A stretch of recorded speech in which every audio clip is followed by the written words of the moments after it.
শুভ সন্ধ্যা। বিস্তার চিটাগং আর্টস কমপ্লেক্সের সহযোগী সংগঠন সিনে ক্লাব বিস্তারের সাপ্তাহিক অন্তর্জাল ভিত্তিক চলচ্চিত্র বিষয়ক অনুষ্ঠান বীক্ষণ ও বাহাসের নবম পর্বে আপনাদের সকলকে স্বাগত জানাই। আমাদের এই অনুষ্ঠানটির দুটো ভাগ, একটি বীক্ষণ আর একটি বাহাস। আজকে রয়েছে বাহাস পর্ব, যেখানে আমরা মূলত বাংলাদেশের চলচ্চিত্র অঙ্গনের একজন পথিকৃৎ তুল্য, একজন গুরুত্বপূর্ণ বিশিষ্ট ব্যক্তিত্বকে আমন্ত্রণ জানিয়ে আনি তার চলচ্চিত্র জীবনের গল্প শুনবো বলে, তার চলচ্চিত্র ভাবনা, তার স্বপ্ন, তার অভিজ্ঞতার অংশীদার হবে বলে। আজকে তেমনি একজন বিশিষ্ট চলচ্চিত্রকার আমাদের মাঝখানে এসেছেন আমাদের আমন্ত্রণে সাড়া দিয়ে।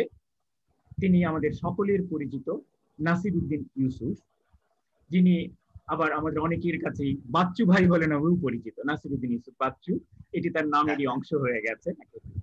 তো বাচ্চু ভাইকে আমি প্রথমে ধন্যবাদ জানাতে চাই, কারণ উনি বেশ কিছুদিন ধরে শারীরিকভাবে এক ধরনের ক্লেশ ভোগ করছেন, খানিকটা অসুস্থ, কিন্তু তিনি একদম জাত লড়িয়ে, জাত সংগ্রামী, ফলে কোনো কিছুতেই তাকে ঠিকই রাখা যায়নি। তিনি আমাদের আমন্ত্রণে সাড়া দিয়ে চলে এসেছেন। তিনি আজকে আমাদের সঙ্গে অনুষ্ঠান করতে সম্মত হয়েছেন তার শারীরিক খানিকটা অসুস্থতা নিয়ে। এই জন্য বাচ্চু ভাইকে আমি অনেক অনেক ধন্যবাদ জানাচ্ছি, এবং বিস্তারের পক্ষ থেকে এবং আজকে যারা এখানে এসেছেন জুমে এবং যারা লাইভে দেখছেন সবার পক্ষ থেকে আনুষ্ঠানিকভাবে সাদরে বরণ করে নিচ্ছি আমাদের এই অনুষ্ঠানের মঞ্চে। স্বাগতম বাচ্চু ভাই।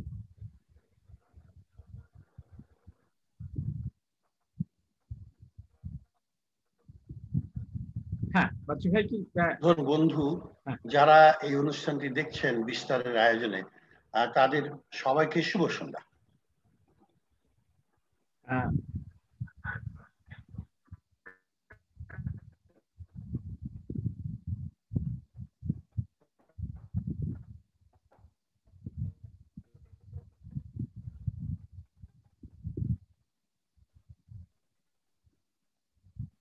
বাচ্চু ভাইয়ের ইন্টারনেটের কি অসুবিধা হচ্ছে?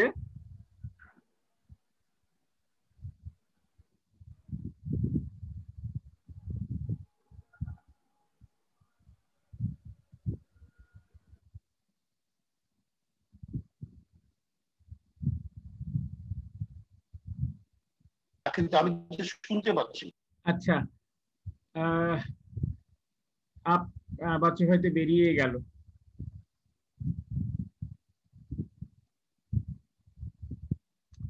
আমরা একটু অপেক্ষা করি, দেখা যাক বাচ্চু ভাই হয়তো আবার নতুন করে ঢুকতে পারেন। আমরা দেখছি, একটু অপেক্ষা করি আমরা এখানে। আমাদের সঙ্গে এই মুহূর্তে যোগ দিলেন বিলেত থেকে, লন্ডন থেকে মুকুল আহমেদ। ভালো লাগছে দেখে। আর আগে থেকেই তো বিধানদা আছে, মাহিয়া আছে, মিশুক আছে। বাচ্চু ভাই ফিরে এলে আমরা আবার শুরু করব। আশা করছি উনি দ্রুতই সংযুক্ত হবেন আবার।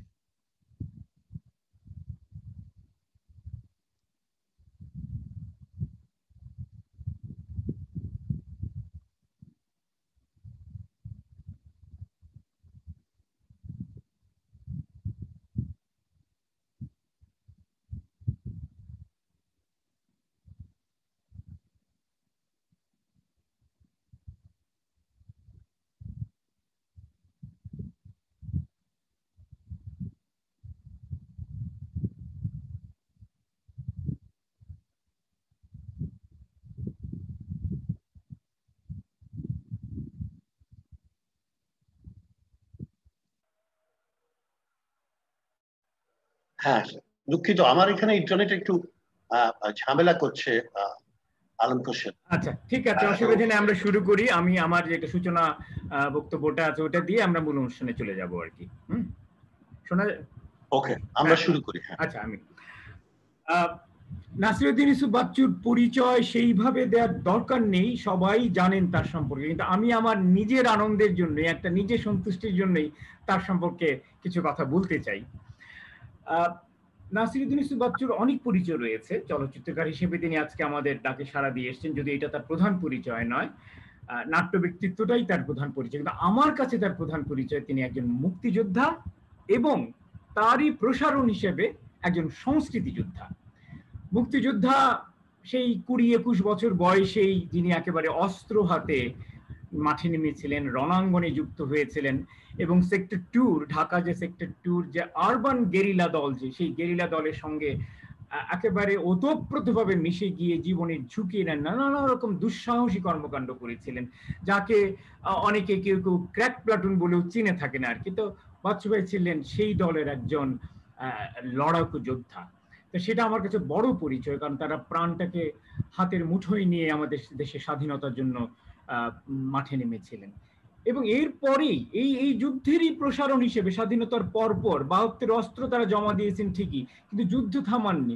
তিনি তার রণাঙ্গনটা শুধু একটু পরিবর্তন করলেন, করে বেছে নিলেন নাটককে, মঞ্চকে তিনি তার একটা অন্যরকম রণাঙ্গন হিসেবে বেছে নিলেন। এবং সত্যিকার অর্থে ওই মঞ্চ থেকেও কিন্তু তারা বাংলা নাটকের ক্ষেত্রে যে কাজ করেছেন, যে একটা বৈপ্লবিক অবদান রেখেছেন, এবং আমাদের আমাদের দেশজ নাট্যভাষা, নিজস্ব নাট্য রীতি নির্মাণে দুজন, আমার বাচ্চু ভাইয়ের সঙ্গে সঙ্গে সঙ্গে ওই নামটিও আসবে, দুজন হরগৌরী মিলন বা মণিকাঞ্চন যোগ ঘটেছিল নাসিরউদ্দিন ইউসুফ বাচ্চু এবং সেলিম আল দীন। এই দুজনে মিলে আমাদের সত্যিকার অর্থে একটা বাংলাদেশি নাটকের আদল কিন্তু তারা নির্মাণ করেছেন। সেগুলো সম্পর্কে আমি একটু পরে বলবো। কিন্তু আমি যে দ্বিতীয় পরিচয়টা দিয়েছিলাম সংস্কৃতি যোদ্ধা, সেটা সম্পর্কে বলেনি। এবং এই নাটকের কাজ করতে করতেই নাটকের প্রসারণ হিসেবে ধীরে ধীরে দেখা গেল আমাদের বৃহত্তর বাংলাদেশের সাংস্কৃতিক পরিমণ্ডলে যেখানে যখন যা প্রয়োজন পড়েছে, কোনো সংস্কৃতি কর্মীদের সুখে দুঃখে পাশে দাঁড়ানো, কোনো একটা দাবি দেওয়া সরকারের কাছে, সেটা নিয়ে আন্দোলন তৈরি করা, কোথাও কোনো একটা সামাজিক কোনো একটা অনাচার ঘটছে তার প্রতিবাদে মুখর হওয়া, সমস্ত ক্ষেত্রে এই মানুষটি ছিলেন একেবারে অগ্রভাগে। ফলে তাকে আমি দেখি কিন্তু আমাদের একটা সংস্কৃতি যোদ্ধার একটা বড় পরিচয় হিসেবে, যেটা ইতিমধ্যে তিনি অনেকটা প্রায় আমাদের তরুণরা স্বীকার করবেন, তিনি আমাদের সাংস্কৃতিক পরিমণ্ডলের সংস্কৃতি কর্মীদের একজন অঘোষিত অভিভাবকই হয়ে গেছেন। সেভাবেই আমরা তাকে দেখি, অনেকেই তাকে দেখে থাকেন। ফলে এই মুক্তিযোদ্ধা এবং এই সংস্কৃতি যোদ্ধা নাসিরউদ্দিন বাচ্চুকে আমি সবার আগে আমার টুপি খোলা অভিনন্দন জানাই। নাট্য পরিচয় সম্পর্কে বলি, তারা নাসিরউদ্দিন ইউসুফ বাচ্চু প্রায় ২১টা নাটক নির্দেশনা দিয়েছেন। শুরু করেছিলেন একেবারে স্বাধীনতার পরপরই ৭২-৭৩ শুরু করেছিলেন সংবাদ, কার্টুন, মুনতাসির, ফ্যান্টাসি, জন্ডিস ও বিবিধ বালুন, চর কাকড়া, ডকুমেন্টারি ইত্যাদি খুব সমাজ সচেতন, খুব বিপ্লবী, খুবই জীবন ঘনিষ্ঠ নাটক দিয়ে পরে ধীরে ধীরে শকুন্তলা, ফণি মনসা, কীর্তন খোলা, কেরামত মঙ্গল, হাত মাদাই, সফিউল মূল, বন পাংশুল, অনেক অনেক নাটক দিয়ে এই দুজনে মিলে এক নতুন নাট্যরীতি তৈরি করলেন, যেটা নিয়ে আমরা গর্ব করে যদি কিছু বলতে হয় যে বাংলাদেশি নাট্যরীতি আসলে কি, এটাই। এবং এই দুজন মিলেই সেটা তৈরি করেছিলেন। তো সেটা আমি মনে করি আমাদের জন্য তার একটা বিরাট অবদান। তো সেখান থেকেই ধীরে ধীরে তিনি চলচ্চিত্রেও পৌঁছে গেছেন, একটু দেরিতে পৌঁছেছেন। 92 তার প্রথম চলচ্চিত্র নির্মাতা হিসেবে আবির্ভাব, কিন্তু চলচ্চিত্রের সঙ্গে তার সম্পৃক্তি কিন্তু অনেক পুরনো। সেটা সেই পূর্ব পাকিস্তান থেকে, পূর্ব পাকিস্তান একমাত্র যে চলচ্চিত্র সংসদ ছিল, তিনি তার সঙ্গে তখন থেকেই যুক্ত। এবং স্বাধীনতার পরে আপনাদের অনেকেরই হয়তো জানা নেই, তিনি নিজেও একটি চলচ্চিত্র সংসদ নিজেই প্রতিষ্ঠা করেছেন এবং পরিচালনা করছেন দীর্ঘ ৮ বছর, সিনে আর্ট সেন্ট্রাল নামে। তারপর থেকে যা যা আমাদের চলচ্চিত্র আন্দোলন, শর্ট ফিল্ম ফোরাম, তার সঙ্গে যুক্ত হয়েছেন, তার উপদেষ্টা ছিলেন, এখনো আছেন প্রধান উপদেষ্টা, শর্ট ফিল্ম, আন্তর্জাতিক শর্ট ফিল্ম এবং মুক্তদৈর্ঘ্য চলচ্চিত্র উৎসবের সভাপতি দায়িত্ব পালন করেছেন, এখন দায়িত্ব পালন করছেন। ডকলেব, যে প্রামাণ্য চিত্র নিয়ে একটি নতুন সংগঠন আছে, ডকলেবে দায়িত্ব পালন করছেন, এবং এই সংক্রান্ত আরো নানাবিধ কর্মকাণ্ডে জুরি দায়িত্ব, বিচারক ইত্যাদি তিনি করে আছেন। ফলে তিনি একজন পুরোদস্তুর চলচ্চিত্র ব্যক্তিত্বই বটে। এর মাঝখানে তিনি একটি গ্রন্থ রচনা করেছেন, গ্রন্থকার হিসেবে সেই পরিচয়টা আমি বলে দিতে চাই। তার ৭১-এর মুক্তিযুদ্ধের স্মৃতিচারণ করে ঘুম নেই নামে একটি অসাধারণ স্মৃতিচারণের গ্রন্থ আছে, যেটি বেশ প্রশংসিত এবং পুরস্কৃত হয়েছে। তো আজকে আর তার তার স্বীকৃতি স্বরূপ তিনি অনেক অনেক পুরস্কার পেয়েছেন। সবচেয়ে বড় পুরস্কার আমি মনে করি একুশে পুরস্কার, ২০১০ সালে তিনি সেটা পেয়েছেন। এবং আজকে ঘটনা চক্রে আমরা একটা সুন্দর উপলক্ষও পাচ্ছি, নাসিরউদ্দিন ইউসুফ বাচ্চু ভাই এই বছর 15 এপ্রিল ৭০-এ পা দিয়েছেন। ফলে আমরা বিস্তারের পক্ষ থেকে একটা বিলম্বিত উদযাপনও বলতে পারি, তার ৭০তম জন্মবার্ষিকীর বিলম্বিত উদযাপন করছি। তাকে আমরা আমাদের শ্রদ্ধাঞ্জলি এবং ভালোবাসা জানাচ্ছি। এবং তিনি আমাদের এই চট্টগ্রামেরই সন্তান, সেদিক থেকে আমাদের দাবিটা তারপর একটু বেশি আর কি। তো আমি পরে আর অনেক কথা বলবো, আপাতত আমি মঞ্চটা বাচ্চু ভাইকে ছেড়ে দিই। বাচ্চু ভাই, আপনি শুরু করুন আপনার একটা যদি সূচনা বক্তব্য দিতে চান। ধন্যবাদ আলম খোরশেদ। আমার আসলে এটি প্রথম যে অনুষ্ঠানটি করার কথা ছিল আলম খোরশেদের আহ্বানে, সেটি আমার করা হয়নি, আমি অসুস্থ হয়ে পড়েছিলাম। পরে সালাউদ্দিন জাকির কথা আমি বলেছিলাম, জাকি ভাই অনুষ্ঠান ছিল। আমি খুবই নিজেকে গৌরবের জায়গায় দেখছি এই কারণে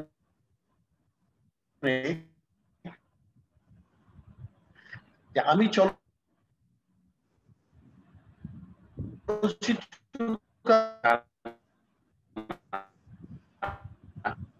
আলম হোসেন বলছিল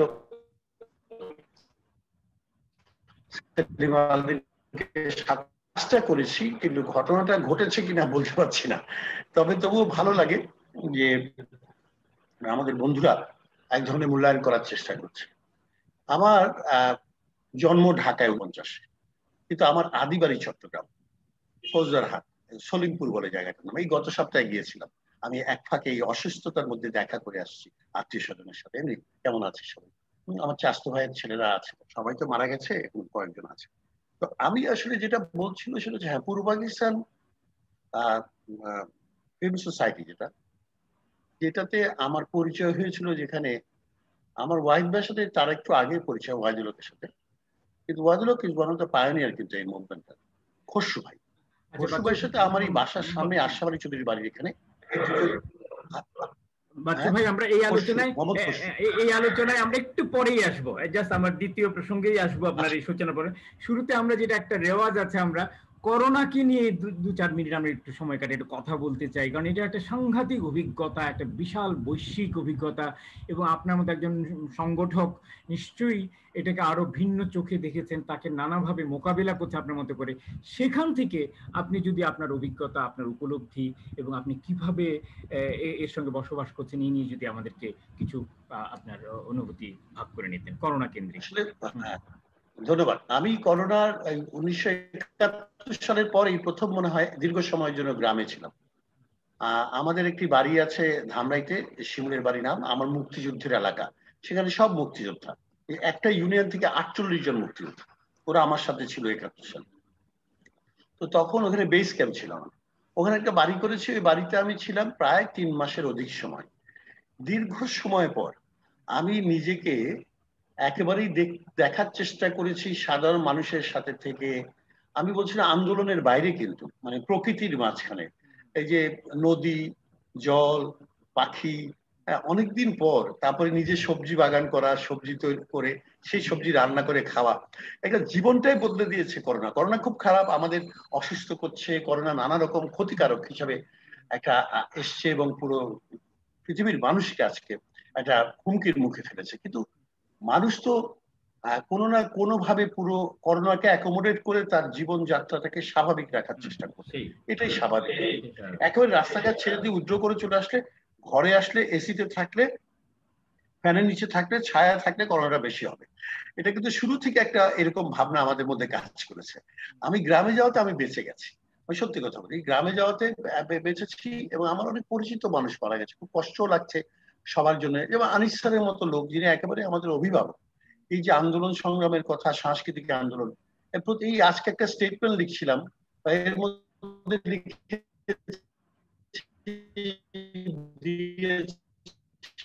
আন্দোলন মনে ছিল এমন ভাবে মিস করছি আমরা আনিস স্যারকে।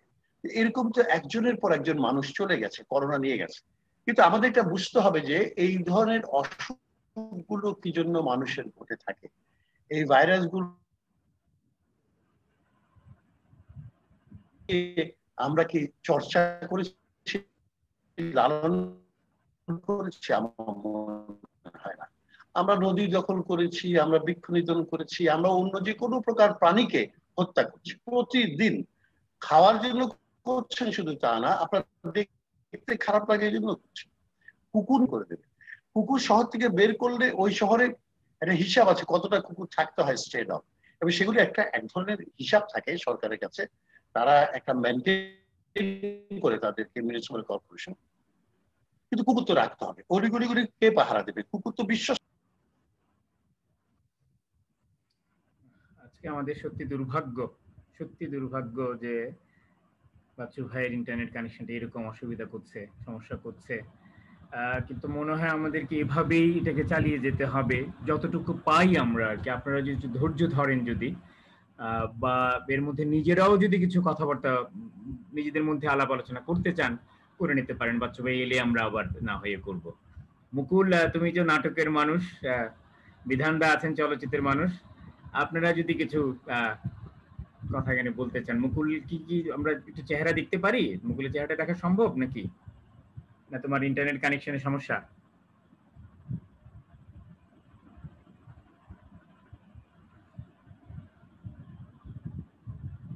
বিধানদাকেও দেখছি না, বিধানদাও কোথাও চলে গেছেন।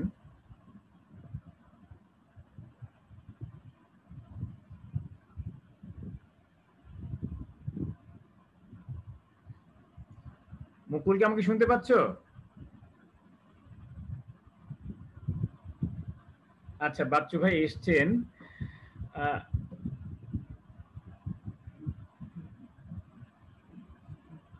বাচ্চু ভাই, আপনার এই মাইক্রোফোনটা একটু আনমিউট করেন। আচ্ছা বাচ্চু ভাই, আমি যেটা বলছিলাম, আপনি আপনার ভিডিওটা অফ রাখলে কি এটা একটু বেটার হতে পারে? ভিডিওটা যদি বন্ধ রাখেন, ভিডিও অফ করলে একটু বেটার হয়। হ্যাঁ হ্যাঁ, একটু দেখেন তো অন্তত কথাগুলো শুনি। আমার দুটো মোড এখন খোলা আছে, একটা হচ্ছে মোবাইলটা, একটা মোবাইলটা কোনটায় থাকবো? মোবাইলে কি আপনি কিসে আছেন, মানে মোবাইল ডাটায় না ওয়াইফাই এ? তাহলে মোবাইল আচ্ছা, আমি মোবাইল ডাটায় চলে যাই না? আমার মনে হয় ওয়াইফাইটা কিন্তু মাঝে মাঝে খুবই করে, মানে ওঠানামা করে আর কি।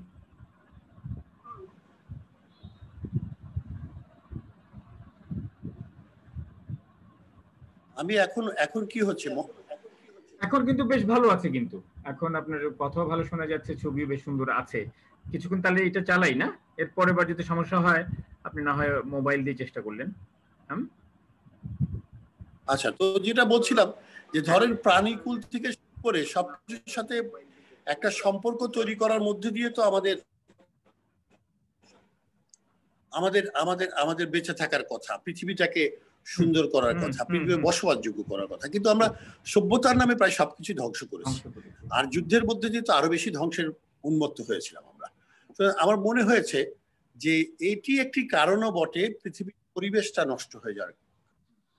এবারে যে গরমটা পড়ছে, আমি তো নিশ্চিত যে এই গরমটা আমাদের নানা কারণ রয়েছে। এবারের এই যে অক্টোবরে, মানে কার্তিক মাস চলে আসছে, কিন্তু কার্তিক মাস চলে আসছে কিন্তু গরম যাচ্ছে না, হিম আসছে না কিন্তু। সুতরাং আমাদেরকে ভাবতে হবে যে পুরো পরিবেশটা নিয়ে, আমি পরিবেশবাদী সেভাবে না, কিন্তু আমি পরিবেশে খুবই সচেতন থাকার চেষ্টা করি। আমি গ্রামে হাঁটি, গ্রামে গেলে আবার বুধবার চলে যাব পূজার জন্য, এবং আমি ওখানে হাঁটবো, নৌকায় নদীতে যাব, ঘুরবো, এবং প্রচুর পাখি আছে, দেখতেও ভালো লাগে। প্রচুর প্রাণী আছে, মাছ আছে যেগুলিকে আমরা চিনিও না, কিন্তু নদীতে মাছ। কিন্তু আমি বাঙালি এবং বাংলা, তাই না? বাংলাদেশের নদীতে যে কত প্রকার মাছ আছে, এক এক প্রকার নদীতে এক এক রকম মাছ থাকে, সব নদীর মাছ কিন্তু এক না। যেমন আমাদের এই ভাটি অঞ্চলে ভাঙা মাছ হয়। আমি মনে করি কি যে এবার চলচ্চিত্রে যাব। করোনার কারণে আমার একটা সুবিধা হয়েছে যে আমি অন্তত সেই জায়গা থেকে সরে এসেছি। তবে আমি লেখালেখিতে ব্যস্ত ছিলাম এই 7 মাস, চেষ্টা করছি একটা মেমোয়ার লিখতে মুক্তিযুদ্ধের সময়টা নিয়ে, 10 মাসটা নিয়ে, এর বাইরে না। আমার নিজের জীবনের গুলো জানি না কখনো লেখা হবে কিনা, খুবই জটিল দীর্ঘ জীবন। আমি হিসাব করছিলাম যে 67 থেকে আমি রাস্তায় সংগ্রাম আন্দোলনে আছে এখন পর্যন্ত, প্রায় 53 বছর। আর যদি প্রথম পুলিশের বাড়ি খাওয়া হয় সেটা শিক্ষা আন্দোলন 1964, ক্লাস 8 এ পড়তাম, পুলিশ। চলচ্চিত্রের ব্যাপার এগুলো আমরা শুনবো। আমার চলচ্চিত্রের বিষয়ে প্রথম জিজ্ঞাসা হচ্ছে যে আপনি তো নাটকের মানুষ, চলচ্চিত্র নির্মাণের সঙ্গে সেই 92 সনে যে 71 যিশু দিয়ে আপনি চলচ্চিত্র নির্মাণের সঙ্গে যুক্ত হয়ে গেলেন, সেই প্রক্রিয়াটি কিভাবে ঘটলো? আপনার চলচ্চিত্রের সাথে যে সংস্রব যোগাযোগ পাকিস্তান আমল থেকে আছে, চলচ্চিত্র দেখা সবই জানি আমরা, কিন্তু নির্মাণে কিভাবে এসে যুক্ত হলেন সেটা যদি আপনি আমাদের সঙ্গে একটু ভাগ করে নিতেন। আমি মুক্তিযুদ্ধের পরপরই চলচ্চিত্র নির্মাণ করতে চেয়েছিলাম, কিন্তু দুঃখজনক হচ্ছে যে সেটা সম্ভব হয়নি, ফান্ড টান পাইনি। কিন্তু ৭১-এর যিশুটা করলাম এইভাবে যে তখন আমাদের ৯০-এর গণঅভ্যুত্থানের মধ্য দিয়ে সম্পূর্ণ একটি খুবই যৌক্তিক এবং আমাদের পজিটিভ একটা পরিবেশ পুরো বাংলাদেশে তৈরি হয়, এটা সারা দেশের কারণ। আমার মনে হচ্ছিল যে মুক্তিযুদ্ধ নিয়ে দীর্ঘ সময় ৭৫-এর পরে কোনো ছবি সেভাবে তৈরি হয়নি ৯০ পর্যন্ত। তো এর মধ্যে আমরা গণ আদালতের ব্যাপারে কিছু কিছু গণ আদালত তখন হয়নি, কিন্তু ছোট ছোট কাজ করছিলাম যুদ্ধ অপরাধীদের নিয়ে, আমি, শাহরিয়ার কবির, কর্নেল কাজী নুরুজ্জামান, আরো অনেকে মিলে। তখন আমরা চিন্তা করলাম যে আন্দোলন শুরু হলো, জাহানার ইমামের সাথে আমরা কাজ করা শুরু করলাম। তখন আমাকে জাহানার ইমাম বললো, তুই একটা নাটক বা একটা সিনেমা কর। তাহলে যে আমি দুটাই করবো। তখন ৭১-এর পালা বলে একটা নাটক করলাম, সেটা খুব জনপ্রিয় হয়েছিল, সারা দেশে ঘুরেছে।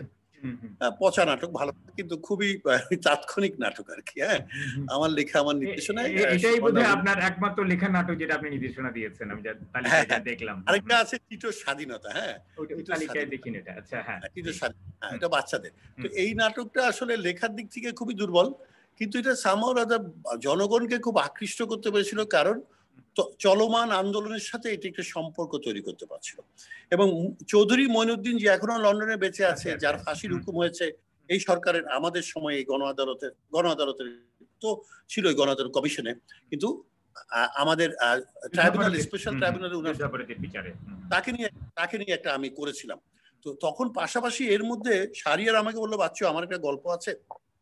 ডেভিড প্রণব দাস বলে একজন খ্রিস্টান ভদ্রলোক, খুবই ডাব্লিউসি এর খ্রিস্টান অ্যাসোসিয়েশনের জেনারেল সেক্রেটারি, উনি একটা ছবি করতে চান, কিন্তু যিশু হলে উনি করবেন, তো তোমার কথা বলছে, একটু কথা বলতে বলছে। তারপরে এই প্রণবদার কারণেই, শাহরিয়ারের কারণেই আমার শুরু। এবং আমার মনে হয় যে সেটি সেই সময় কিন্তু প্রথম ১৬ মিলিমিটারে বিকল্প ধারার যে প্রথম পূর্ণদৈর্ঘ্য চলচ্চিত্র, এবং বেবি ইসলাম সেটা ক্যামেরায়।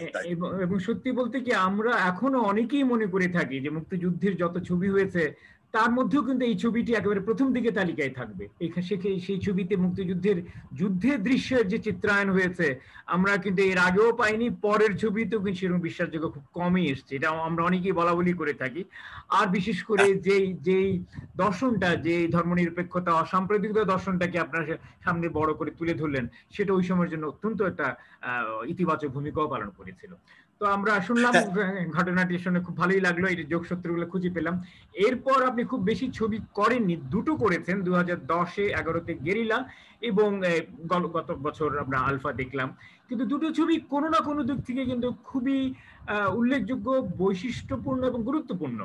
গেরিলা একেবারেই আমাদের সেই যে আমরা একটা একেবারে লোক কিংবদন্তি হয়ে গেছিল, ঢাকার যে সেই গেরিলা দলের তাদের দুঃসাহস, তাদের আত্মত্যাগ, সেই গল্প নিয়ে আমরা পড়েছি, সৈয়দ শামসুল হকের লেখা কিছুটা পড়েছি, অন্যান্য লেখা পড়েছি, কিন্তু চলচ্চিত্রের ভাষায় যেভাবে আমরা দেখলাম আর কি, এবং সেটা করাটাও খুব খুব মানে চারটিখানি বিষয় ছিল না। এবং এরপর আলফা তো আমরা মনে করি যেন বাংলা চলচ্চিত্রকে একেবারেই একটা বেশ বলা যেতে পারে যে এটা বৈশ্বিক চলচ্চিত্রের দ্বার প্রান্তে নিয়ে দাঁড় করে দিয়েছে। পরবর্তী উড্ডয়নেই বোধহয় আমরা সেই বিশ্বের আকাশে উড়াল দিতে পারবো আমাদের বাংলাদেশের চলচ্চিত্র, সেইটুকু কাছাকাছি গেছে। তো এই দুটো ছবির নির্মাণের অভিজ্ঞতা, তার প্রতিক্রিয়া, দর্শক প্রতিক্রিয়া, এবং সেখান থেকে আপনার পাওয়া উপলব্ধি, এই নিয়ে যদি আরেকটু বলতেন, গেরিলা এবং আলফা বিষয়টি। ঠিক আছে, আমি ৭১ একটি কথা বলি। ৭১-এর ছবিটাই কিন্তু যিশুতে ১০,০০০ লোকের একটি এক্সট্রাস ছিল, ওই যে শরণার্থী মিছিল, ১০,০০০ লোক, ১০,০০০ লোক গ্রামে। হ্যাঁ, অবিশ্বাস্য। কিন্তু আমার কাছে ভালো লেগেছে যে মানুষ সময় দিয়েছে, মানুষ ভালোবাসে আমাদের মুক্তিযোদ্ধাদের, মানুষ আমাদের চলচ্চিত্র এবং নাটক এবং সঙ্গীতকে ভালোবাসে। এটা শুধু তাদের সাথে একটা যোগাযোগ করার একটা অভাব আছে, সেটা আমাদের আপার ক্লাস, আমরা যারা রুলিং ক্লাসের সাথে কোনো না কোনো ভাবে জড়িত আছি, শহরে বসবাস করি, সত্যি কথা বলি, আমাদের কিন্তু এই খামতিটা। এবং আমরা দেখেছি যে মানুষ কিভাবে অংশগ্রহণ করেছিল সেই ছবিটা। ধন্যবাদ যে সেই ছবিটা অনেক তরুণ আজকাল দেখা হয়, যারা কিন্তু আমাকে বলে যে স্যার আপনার কিন্তু ৭১-এর যিশুটা আমাদের খুব ভালো লাগে, এখনো বাসায় বসে দেখি। আমি বলছি আচ্ছা তাই, বলে আমরা ছোট ছিলাম কিন্তু এখন বড় হয়েও দেখি, আমার খুব ভালো। আর গেরিলাটা হয়েছে যে আমি নিষিদ্ধ লোবানটা করার একটা কথা ভেবেছিলাম। তো নিষিদ্ধ লোবান করবার জন্য আমি বেশ আগে ৯০-এর শেষ দিকে সৈয়দ শামসুল হকের সাথে যোগাযোগ করি। তো হক ভাইয়ের সাথে আমার খুব ভালো সম্পর্ক, হক ভাইয়ের লেখারও আমি খুব ভক্ত, ভিন্ন ধরনের লেখা, যদিও প্রচুর তর্ক বিতর্ক চলতো হক ভাইয়ের সাথে, কিন্তু ওনার পাণ্ডিত্য সাংঘাতিক, পড়ালেখা জানা মানুষ বেশ।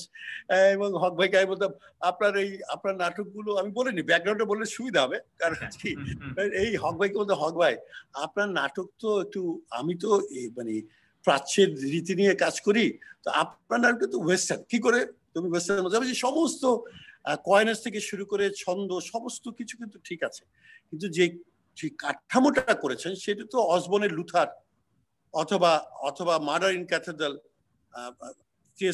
তাই না? হ্যাঁ, এডিটর, হ্যাঁ, এগুলোর সাথে সাংঘাতিক মিল আছে পুরো স্ট্রাকচারে। বলে সেটা তো থাকবে, হক ভাই তো ভীষণ রকম জেনেই লিখেছে কিন্তু জিনিসটা, কিন্তু উনার বাক্যবিন্যাস, উনার শব্দচয়ন, কয়েনেস গুলো ভীষণ রকম ভাবে আমাদের মাটির সাথে সম্পর্কিত। কিন্তু আমি যখন করতে গেলাম নিষিদ্ধ লোবান, আমার মনে হলো হক ভাই পুরোপুরি ভাবে এটা লেখেননি। এটা হয় লেখকের, অনেক সময় তাড়াহুড়া থাকে, 21-এর বই মেলা বা অন্য কোনো কিছু করেছেন, তোরা সব জয়ধ্বনি কর। হ্যাঁ, নীল দংশনও কিন্তু একটি লেখা আছে ওনার চমৎকার, হ্যাঁ, সেটিও এরকম। তো আমি বললাম যে হক ভাই আমি এটা করবো, কিন্তু আমি পরিবর্তন করবো। বলে দেখো, উপন্যাসটি আমার, চলচ্চিত্রটি তোমার, তুমি যে কোনো ধরনের পরিবর্তন করতে পারবে, কারণ মাধ্যমটি আলাদা।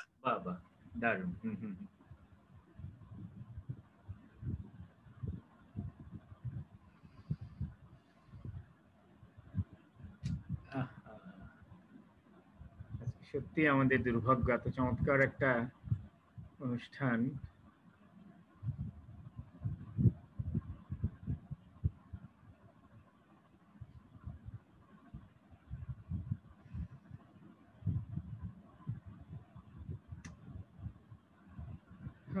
কি করা যায় আমি তো বুঝতে পারছি না আসলে।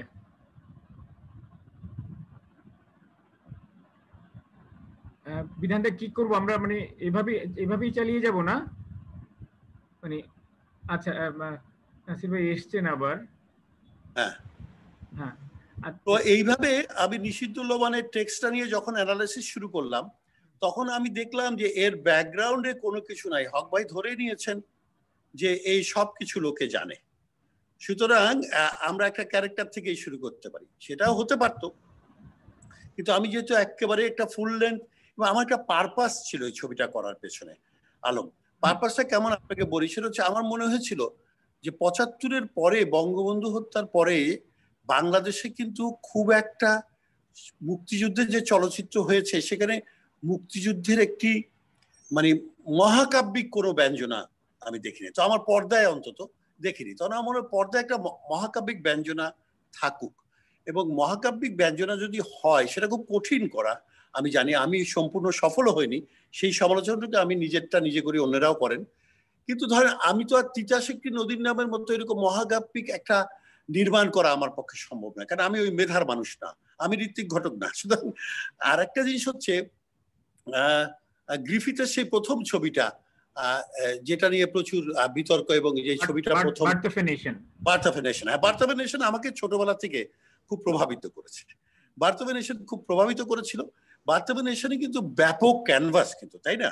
সুতরাং আমার মনে হয়েছিল যে বাংলাদেশে এরকম একটি হওয়া দরকার। এই ফাঁকে আমি বলে রাখি আলম খোরশেদ, সেটা এই জন্য আপনাকে বলছি যে আপনার পাঠ অনেক ভালো, আমি আপনার পড়ালেখা সম্পর্কে জানি, কথা বললেই বুঝতে পারি।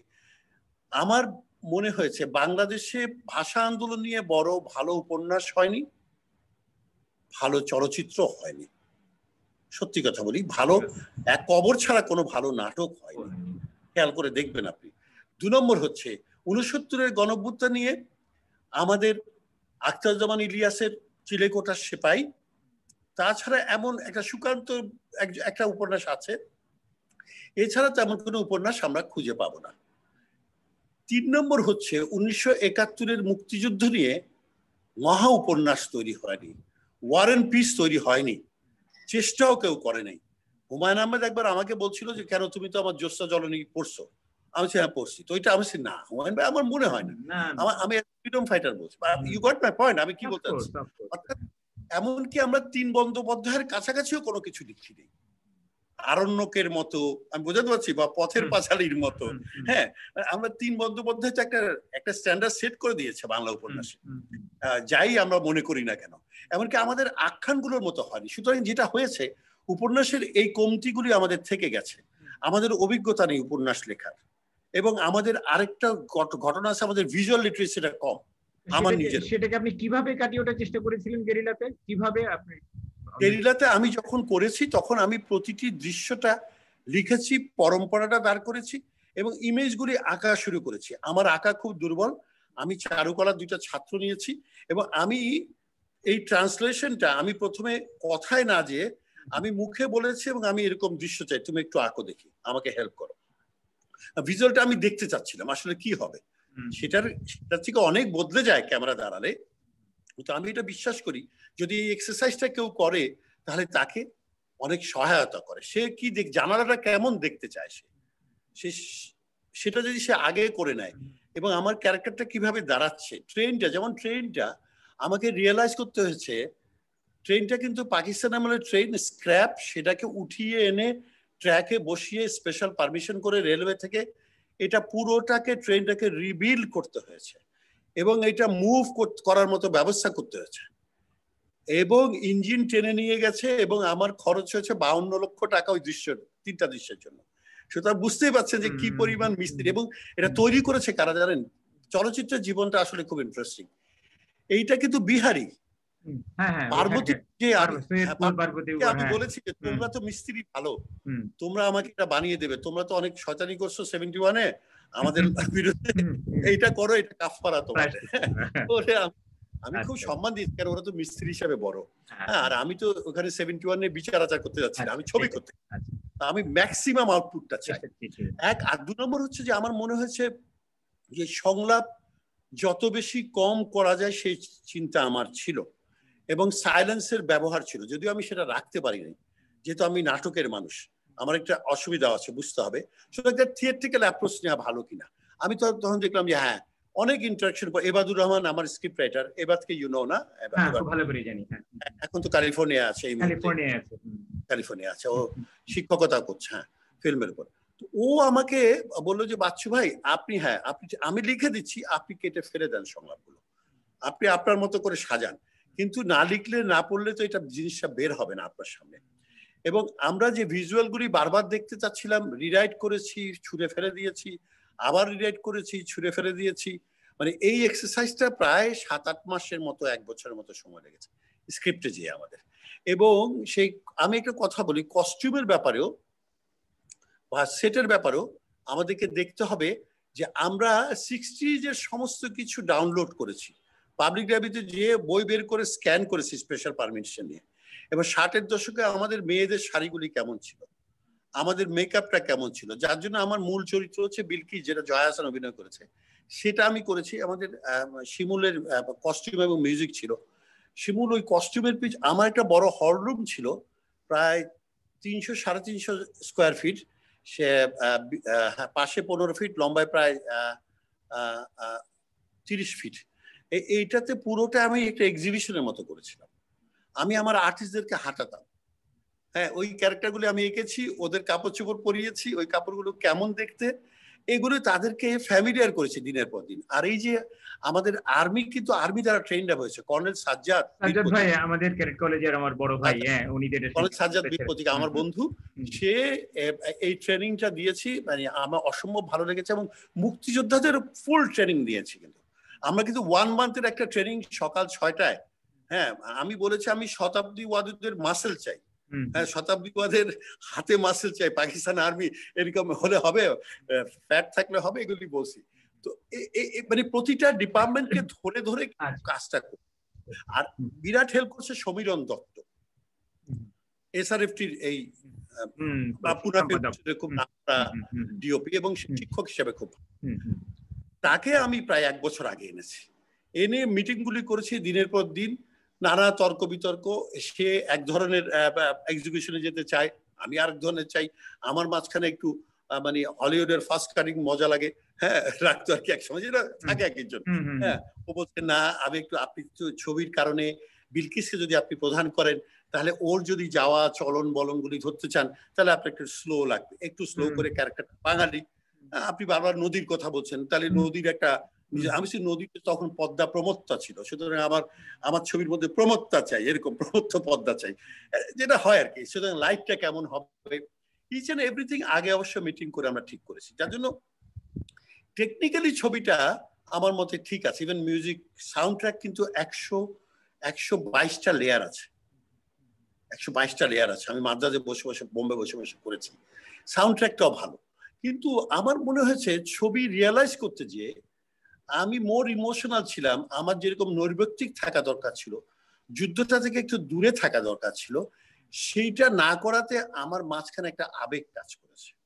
যুদ্ধের আবেগ কাজ করলে শিল্প নষ্ট হয়। আবেগ প্রাইমারি, কিন্তু আবেগ ফাইনাল না।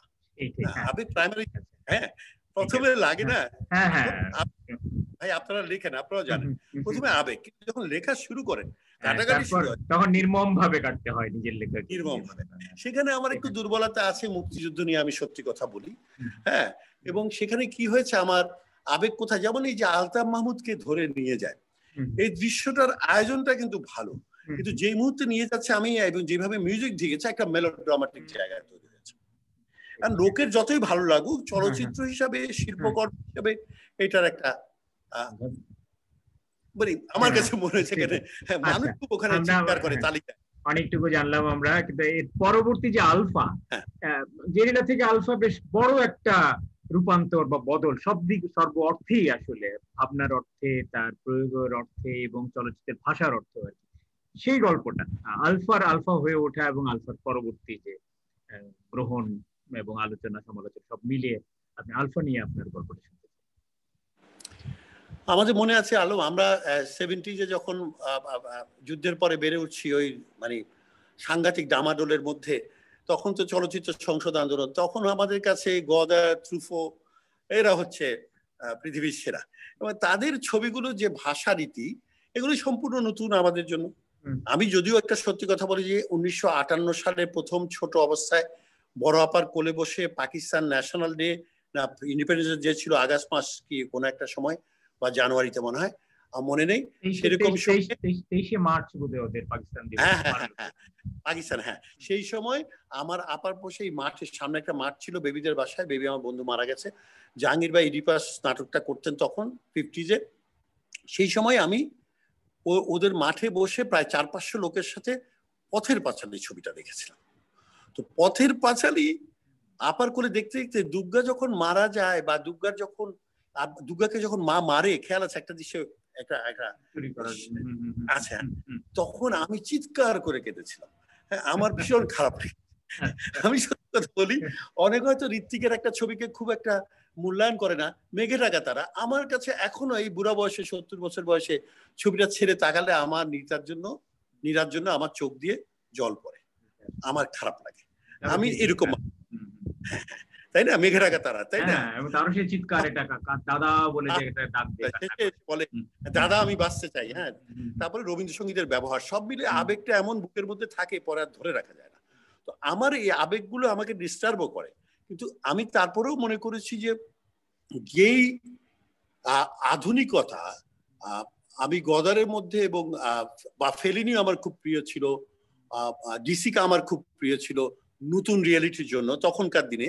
হ্যাঁ, পরবর্তী পর্যায়ে আস্তে আস্তে আস্তে আস্তে আমার কি হলো, আমি তারাকাভস্কির একটা মানে ইয়েতে পড়লাম, মিরর ছবিটা দেখে আমি খুব অবাক হলাম যে কি করে একটা মানুষের পক্ষে এই প্যাশন দিয়ে এই ছবি করা সম্ভব, কি করে এই লাইট করে, কি করে, এবং ও কি কোরিওগ্রাফটা করেছে, কি কোঅর্ডিনেশন করেছে, কিভাবে ক্যামেরাটা বসিয়ে মানুষটাকে হাঁটিয়ে নিয়ে যাচ্ছে, এতগুলো ইমেজ তৈরি হচ্ছে উইদাউট এনি টেকনিক্যাল ইন্টারভেনশন, এই জাস্ট অন্য পোয়েটিক একটা পোয়েট্রি তৈরি করছে। তো আমার মনে হলো যে আসলে তো তার বাবা আর্সেনি টার্কোভস্কি যে কবি, হ্যাঁ, তার কবিতা দিয়ে করা হয়েছে, কিন্তু তার কবিতা নিয়ে করা, আগাগোড়া তার কবিতাই ব্যবহার করা হয়েছে তার বাবার। হ্যাঁ, তো এই পোয়েট্রিটা আমার নাটকে কিন্তু কয়েক জায়গায় আছে, কিন্তু আমি চলচ্চিত্রে গেরিলা করলাম, ঠিক আছে, ওটা দরকার ছিল একটা অ্যাকশন টাইপ মুভি, কিন্তু আমার তো ওটা মুক্তিযুদ্ধ, তো এটা তো আমার পার্সোনাল মুভি হবে, কি হবে আমি তখনও বুঝি না যে কি ছবি করব।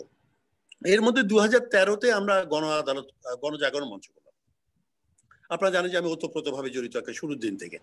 তার আগে থেকেই। তারপরে এটা যখন গণজাগরণ মঞ্চটা যখন তার সাফল্য অর্জন করলো, কিন্তু সাফল্যটাকে মূল্যায়ন না করে যখন এটা আরো এগিয়ে নিয়ে যাওয়ার চেষ্টা করে পরবর্তী পর্যায়ে পথ হারিয়ে ফেললো, তখন আমার খুব মন খারাপ হলো।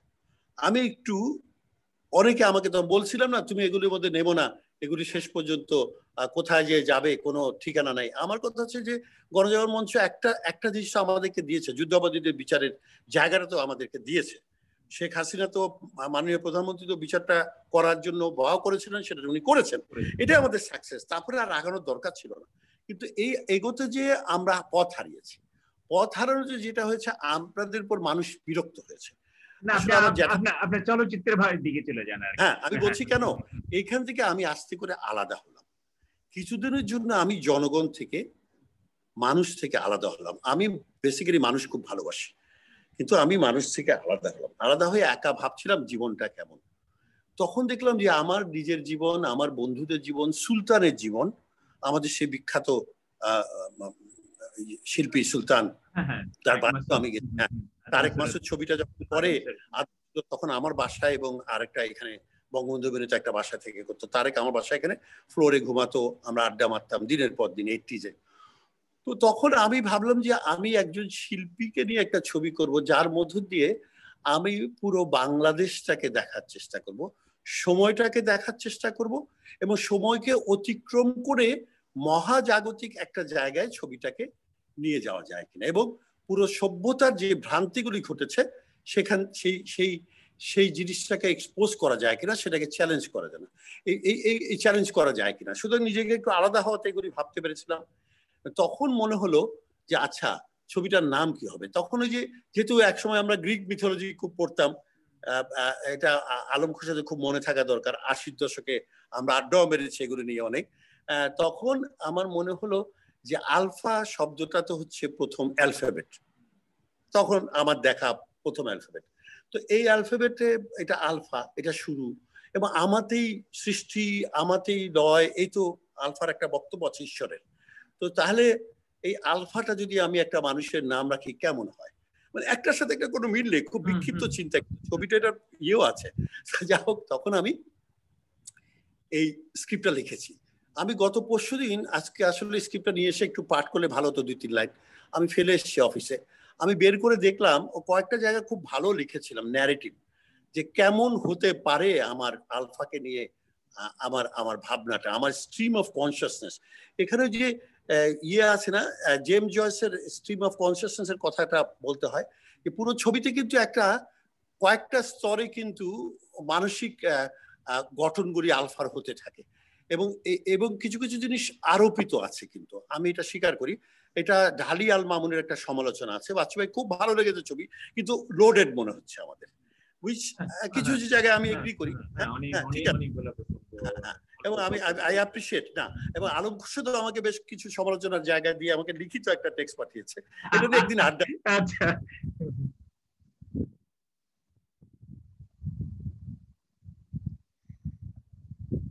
আরে আলোচনাটা জমে উঠেছিল, এর মধ্যেই ইংরেজি জমাট ফ্রিজ হয়ে গেল, ইংরেজিতে যাকে বলে জমাট বাঁধাটা হয়ে গেল আর কি।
আমরা একটু অপেক্ষা করি ধৈর্য ধরে। আমার মনে হয় আবারও ফিরে আসবেন বাচ্চু ভাই, এবং আজকে মনে হচ্ছে এইভাবেই আমাদের চালিয়ে যেতে হবে যতটা সম্ভব। আপনি প্লিজ একটু ধৈর্য ধরে থাকুন আমাদের সঙ্গে।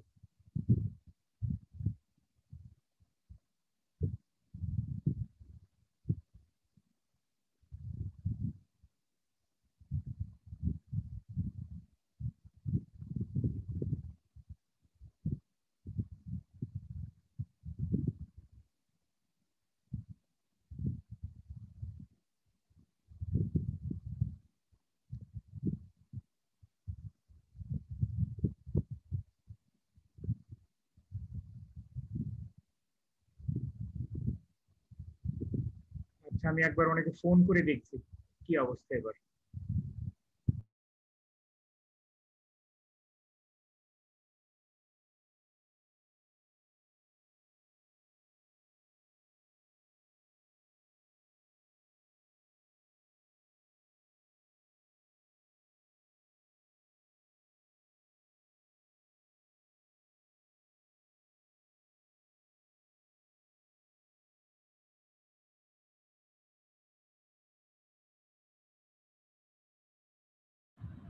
উনি উনি শিগগিরই ঢুকবেন।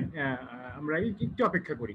কথা হয়েছে আমার সঙ্গে, আশা করি দ্রুতই তিনি ফিরে আসবেন।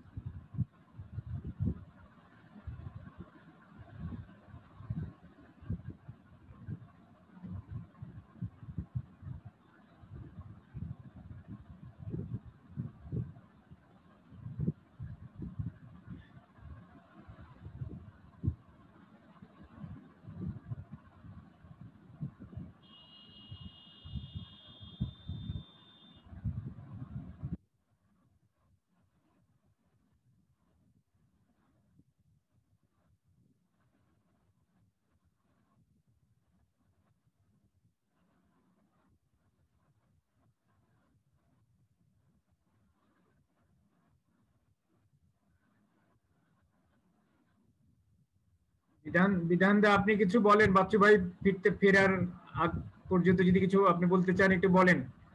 একটু সরব রাখেন জায়গাটা, মঞ্চটা, কানে লোকজন ক্লান্ত হয়ে চলে যাবে। আপনি যদি কিছু বলেন মাইক্রোফোনটা অন করে।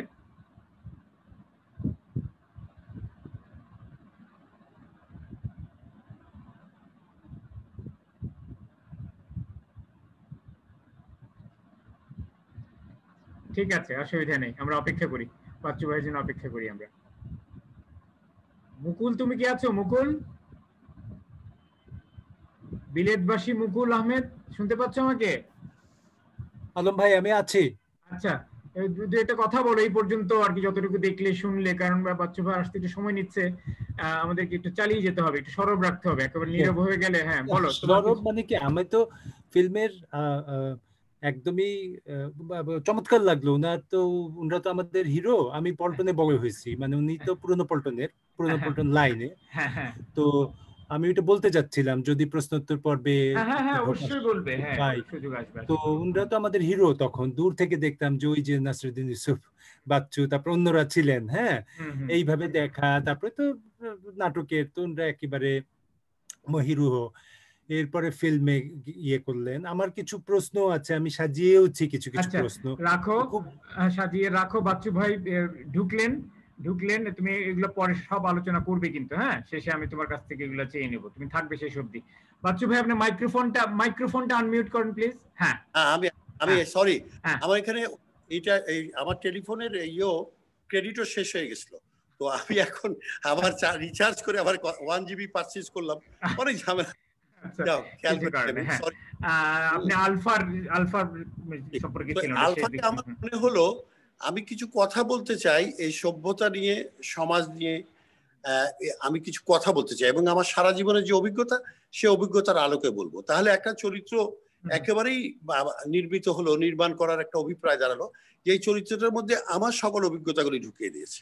আমার জীবনের অভিজ্ঞতা, কিন্তু সত্যি কথা। হ্যাঁ, একবারই খুবই পার্সোনাল মুভি। এই জন্য আমি এটা আমার নিজের পার্সোনাল মুভি।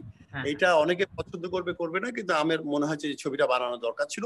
এবং আমি আমার সময়কে রিপ্রেজেন্ট করি কিনা সেলুলয়েডে সেটা দেখবো।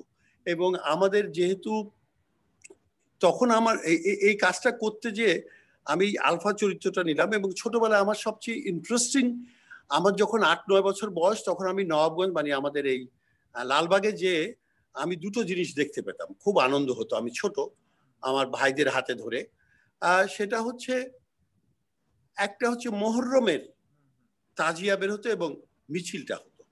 আমার কাছে এটা একটা বিরাট বিস্ময় এবং বিরাট আনন্দের ব্যাপারও ছিল। ওই রক্ত পড়তো, ওরা নাচতো ধরে তালে তালে, তাজিয়াটা যেত। এটা খুব ইন্টারেস্টিং মনে হয়েছে আমার সারা জীবন। আরেকটি বিষয় হচ্ছে হরগৌরী। হর আর গৌরীর একটা পূজা হতো ওখানে, হিন্দু এলাকা সম্প্রদায়ের এলাকাগুলিতে এটা হতো। হর আর গৌরী কে? এইটা যে শিব আর পার্বতী, এটা কিন্তু আমি কাকিমার কাছ থেকে এসে শুনেছি। আমরা এটা এরা কারা, এটা এরকম একসাথে দুটো বডি লাগানো কেন, মানে নানা রকম প্রশ্ন আর কি। পরে বড় হতে হতে আমরা আফ্রোদাইতের কথা জেনেছি, সেগুলো তো পরে, তাই না? তো এই গ্রিক মিথোলজির কথা, একই জিনিস কিন্তু সব মিথোলজিতে আছে। এই হরগৌরীর পুরো জিনিসটা সারা পৃথিবীতে আছে।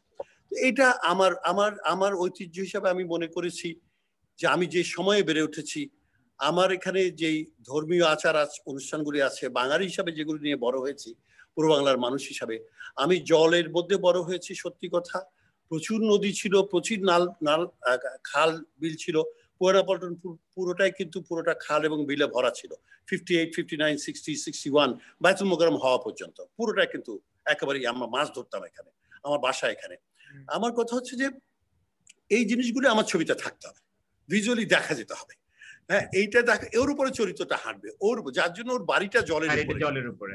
হ্যাঁ হ্যাঁ, জলের উপরে। এবং আমি জলের উপরে ওঠার নানা রকম ব্যাপার, আমি স্তর বলছি না, জলের শটগুলো একরকম আমি খেয়াল করেছি, ওর ইম্প্যাক্টটা একরকম হয় এটা দেখতে থাকার সময়। আবার যখন আমার ওই ক্যারেক্টারটা শহরে হাঁটে তখন ভিন্ন একটা স্ট্রাকচার তৈরি হয় কিন্তু ছবিটা, কিন্তু সাংঘর্ষিক হয় না, পরিপূরক হয় বলে আমার মনে হয়। এবং যেমন আমি বলি যে এই যে তাজিয়ার করতে যে বাচ্চাটা হারিয়ে গেল, আমি বাচ্চাটাকে আনবো কি করে আলফা পর্যন্ত? আমার তো ওই ইতিহাস বলতে গেলে তো ছবি শেষ হয়ে যাবে শুরুতেই। আমি বলে রাখি, এই সুযোগটা বলে রাখি যে ওই সিনটা, আলফার যে ওপেনিং সিনটা, তাজিয়া মুহররম মিছিলের সিনটা, এটা এই ছবির অন্যতম সেরা একটা দৃশ্য। শুধুই না, এটা বাংলা চলচ্চিত্রের অন্যতম সেরা একটা দৃশ্য। এত মহাকাব্য এবং এত প্রাণবন্ত একটা ইম্প্যাক্ট আমরা আসলে খুব কম দেখেছি আমাদের ছবিতে। মানে এবং ওই মুহূর্তের মধ্যেই ছবিটা আমাদেরকে টেনে নিয়ে নেয় একটা ছবির, যেটা একটা ধারণা দেয় যেটা একটা মহাকাব্যিক কিছুতে আমরা ঢুকতে যাচ্ছি। আমি 3 ক্যামেরায় শুট করেছিলাম, 3 ক্যামেরায় শুট করেছি এটা। ওদের ওই দিনই হচ্ছিল, ওদের ওখানে দুদিন যেয়ে কোনো মতে শুটটা করেছিলাম। আরেকটি বলছে হরর গৌরীর, এই যে ধরেন এই যে ছবি আঁকে, মানে আলফাকে যে মানুষ করে সে তো একজন শিল্পী, যে হারিয়ে যাওয়া বাচ্চাটাকে, ও কিন্তু ববিতা শাবানা এদের ছবি আঁকছে, কিন্তু 80s এর ছবিটা আঁকছে কিন্তু। হ্যাঁ, ছবিটা। এবং যখন আলফার মারা যায় 70s এ, ববিতা এবং শাবানা, তো ওদের ছবি আঁকে এবং কালারে। আর একই সাথে ওই রঙের বিপরীতে আমরা হরগৌরীর নৃত্যটা দেখতে পারি। অর্থাৎ বাংলাদেশের বাঙালির বড় হওয়ার উঠার পেছনে, বাঙালি জাতীয়তাবাদ এবং এইসব ভাবনার পেছনে যেই সাংস্কৃতিক আইকনিক ইয়েগুলো ইন্টারভেন করছে, চলচ্চিত্র তার মধ্যে একটি, চলচ্চিত্রে একটা রিপ্রেজেন্টেশন থাকা দরকার। হরগৌরীর দৃশ্যটা ওখানে রেখেছি একটা শটে, কিন্তু আমি ইচ্ছা ফ্রেমের মধ্যে ঢুকিয়েছি, মাথার উপরে ওই হরগৌরীর ওটা বানিয়ে। আরেকটি বিষয় হচ্ছে আমাদের এক বন্ধু, জুনিয়র ফ্রেন্ড, সেট ডিজাইনার, তার নাম হচ্ছে সাইফুল, দেশ নাটকের প্রাচ্যনাটের। তো প্রাচ্যনাটের ওর বাসা ছিল এই যে এখন যেটা হাতের ঝিল, সেখানে।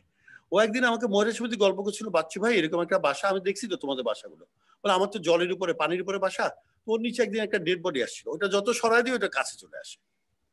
এটা বলেছিল আমাকে 90-র শুরুর দিকে। আমি 30 বছর পরে প্রায় সেই ইমেজটা মনে হলো যে এই বাসাটা করি, এইভাবে বসাই। আর এটাই শুরুতে ছোট্ট করে লেখা ছিল যে গল্প অমুক, একটা কোনায় ছোট্ট করে লেখা ছিল না, গল্প। হ্যাঁ, গল্প সূত্র আমি দিয়েছি, কারণ আমার মনে হয়েছে যে এটা বলা দরকার আমার, তাই না? বলা দরকার, যার থেকে যতটুকু নিয়েছে জীবনে, এটা তো কারো অবদানিত ফেলনা না। তো তারপরে আমার মনে হলো যে এখন তো আমার জায়গাটা তৈরি হচ্ছে, যখন স্ক্রিপ্ট লিখছি, তো আদিবাসীদের ওটা এন্ট্রি দিলাম এই জন্য আমি একটু মিস্টিক জায়গা, মানে আমাদের পুরো জীবনযাত্রায় ভাবনায় যে আজকে রাতে ঘুমিয়ে পড়বো, গভীর রাতে একা, হ্যাঁ, একই সাথে হয়তো আমরা স্বামী স্ত্রী শুয়ে আছি, কিন্তু প্রত্যেকেই একটা আলাদা জগৎ বিস্তার করতে থাকে। নিজস্ব মাথার ভিতরে একটা একটা স্পেস আছে, যে স্পেসটা কিন্তু নানা ইমেজ দ্বারা ভরে থাকে। হ্যাঁ, তো সেইখানে আমার মনে হয়েছে যে সবুজটা একটা ক্যারেক্টার হতে পারে, মিউজিক একটা ক্যারেক্টার হতে পারে। আমি এক সময় এই ওয়েস্টার্ন মিউজিকের খুব ভক্ত ছিলাম। হ্যাঁ, তো সেইখান থেকে আমার মনে হয়েছে যে যদি আমরা এই মিউজিকগুলি ব্যবহার করি, সিম্ফনিগুলি ব্যবহার করি, তার মধ্যে দিয়ে যদি আমরা ঢুকে যেতে পারি একটা প্রকৃতির অরণ্যে, আলফাকে যদি প্লেস করতে পারি, এখন এটা কতটুকু রেলেভেন্ট বড় কথা না, আমার ক্যারেক্টারটা পুষ্ট হচ্ছে কিনা, আমার ক্যারেক্টারটা তৈরি হচ্ছে কিনা, এগুলো কিছু গ্যাপ আছে, আমি বুঝি সেটা। কিন্তু আমার মনে হচ্ছে এটা এটা কোথাও যে হেল্প করেছে ওকে, এবং তারপর যদি আমি ফেলে দিই আদিবাসীদের মধ্যে, তাহলে কিন্তু ও একটা ভিন্ন মানুষ হিসেবে ফিরে আসবে। খুব টেকনিক্যালি লেখা কিন্তু আলম, এটা খুব বুদ্ধি করে ফিল্মের জন্য লেখা, এটা পাঠের জন্য না। কিন্তু এই লেখার সঙ্গে তো এবার যুক্ত ছিল তো না, এই লেখালেখির ব্যাপারটা তো এবার এটাতেও এবার হচ্ছে না, এবার ছিল অলওয়েজ। আর হচ্ছে এই যে আমার কিছু রাগ কাজ করে, তো সব মানুষের, আপনারও কাজ করে, যে কোনো শিল্পীরই কাজ করে, যে কোনো মানুষেরই কাজ করে। যেমন আমাদের এই এই তৃতীয় লিঙ্গের মানুষগুলোকে নিয়ে যেইভাবে ভুলভাবে দেশ এবং বিদেশের চলচ্চিত্রগুলোতে তাদের ইমেজটাকে টার্নিশ করা হয়, মানুষ হিসেবে তাদের যে কোনো মূল্য দেওয়া হয় না। আমার মনে হচ্ছে যে আমি যদি একটা তৃতীয় লিঙ্গের মানুষ, যাকে হিজড়া বলি, তার যদি সন্তানের আকাঙ্ক্ষা দেখাই, তাহলে কি অসুবিধা? এবং আমাদের সমাজে এই যে বিশাল একটা জনগোষ্ঠী আছে, আমাদের সবার জীবনের যতই শ্রেণী বিভাজন করি না কেন, যেমন গোলেনুর যে ক্যারেক্টারটা, যে ভাত বিক্রি করে চলে, তার হাজবেন্ড, তার স্বামী যে সন্তান দানে অক্ষম, এটা বলে দেওয়ার পর তার পেটের মধ্যে যখন সন্তান ভ্রূণটা আসে, তখন নানা প্রশ্নের সম্মুখীন হতে হয়। কিন্তু আমার মনে হয়েছে যে মেল ডমিনেশন, আধিপত্যবাদের জায়গা থেকে ওর হাজবেন্ড কিন্তু বলে যে আমি বলবো যে এইটা আমি নিয়ে ঘুরবো, হ্যাঁ, সারা বস্তিতে ঘুরবো, মানে সে যে সক্ষম সেটা প্রমাণ করতে হবে।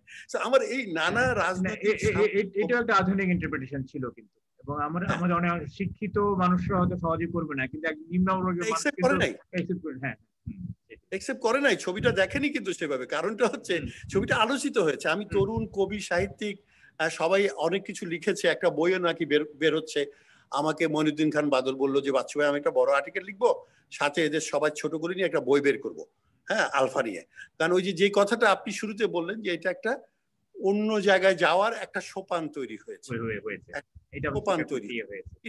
তো এইটাকে বাচ্চু ভাই আমরা ল্যান্ডমার্ক করে রাখতে চাই। আলম ভাই, তোমাদের ইচ্ছা, যা ইচ্ছা লেখো, গালিয়ে দাও, আমার আপত্তি নাই, আমি পছন্দ করি সমালোচিত হওয়া। সো অনেস্টলি বলি, you know me for almost like 40 years, তাই না? 40 বছরের বেশি। হ্যাঁ, আমার মনে হয়েছে যে 45 বছর ধরে আমাকে খোরশেদ সরাসরি চেনে, তার আগেও পরিচয় ছিল, কিন্তু সেটা আলাদা, সরাসরি আড্ডা মেরেছি, বন্ধু হয়েছে। তা আমার মনে হয়েছে যে সমালোচনাটা থাকা দরকার, এবং আমার গল্পটা দৃশ্যগুলো যদি মানুষকে স্পর্শ করে থাকে, যার জন্য শেষে যখন ওই ডেড বডিটা পায়, ওই ডেড বডিটা আসা যাওয়া করে, বর্তমান সময়ে যে এই যে মানুষ নিখোঁজ হয়ে যায়, যে গুম হয়ে যায় সারা পৃথিবীতে, বাংলাদেশেও এই কিছুদিন আগেও খুব গুম হয়ে যেত, এই যে গুম হয়ে যায়, এই মানুষগুলো কে মেরেছে? পুলিশ মেরেছে না সন্ত্রাসী মেরেছে? কে মেরেছে আমরা কেউ জানি না, এটা তো হতে পারে না। তো এই ইস্যুটা, এই টাইমটাকে কেন্দ্র করে 75-এও যেরকম এখনো তেমন এই চলছে, কিন্তু ধারাবাহিকভাবে এই লাশের গুম হয়ে যাওয়ার সংস্কৃতি থেকে আমরা বেরোতে পারছি না, তাই না? হ্যাঁ, অনেক ধন্যবাদ বাচ্চু ভাই। মানে এটা নিয়ে আরো অনেক কথাই বলা যাবে, কিন্তু আমরা তো আরো কিছু প্রশ্ন আমরা শুনতে চাই, মাঝখানে কিছু সময় নষ্ট হয়ে গেছে আর কি। ফলে আপাতত আমরা বুঝতে পারলাম যে আলফার পেছনে যে একটা চরম ব্যক্তিগত একটা ইতিহাস এবং ব্যক্তিগত একটা অবস্থান জড়িত, এবং এটা জানা থাকলে আমার মনে এই ছবিটাকে আরেকটু গ্রহণ করা এবং সেটার সঙ্গে আরেকটু একাত্মতা বোধ করাটা সহজ হবে আর কি। আমরা যারা আবার দেখবো ছবিটা, তখন নিশ্চয়ই ছবিটাকে অন্য আলোকে দেখতে পাবো। তো আপনি নিজের ছবির কথা শুনলাম, এখন আমরা আমাদের নিজেদের দেশের ছবির কথা শুনতে চাই, বাংলাদেশের ছবির কথা। বাংলাদেশের ছবি শুরু হয়েছে সেই 58 সাল থেকে, 62 বছর গত হয়েছে। এখন কোথায় আছি আমরা? একজন আলাদা শিল্প মাধ্যম হিসেবে বাংলাদেশের চলচ্চিত্রের অবস্থাটা কোথায়? আপনি তো নিজে ছবি করেছেন, অন্যদের ছবির সঙ্গে করার সঙ্গে যুক্ত থেকেছেন। একটা মূল্যায়ন, একটা নির্মোহ মূল্যায়ন যদি দিতেন, আমরা কোথায় এসে দাঁড়িয়েছি, কোথায় যেতে পারি, কোথায় সম্ভাবনা, কোথায় সংকট? আমরা এখনো বইয়ের জায়গায় আছি। আমরা কই যাওয়া বলে বই দেখতে যাই, আমরা সিনেমায় যাইনি, চলচ্চিত্রে পদার্পণ করি নাই। I am sorry to say. একটা বই আছে চিদানন্দ দাশগুপ্তের, বইটার নামই হচ্ছে বই নয় ছবি। বই নয় ছবি, চিদানন্দ দাশগুপ্তের, অপর্ণার বাবা। আমরা সত্যজিৎ এবং ঋত্বিক দুজনকে দেখেও যদি আমরা শিখতাম, তাহলে আমরা বুঝতাম যে কি করে উপন্যাস থেকে, একটা বই থেকে কি করে চলচ্চিত্র নির্মাণ করতে হয়।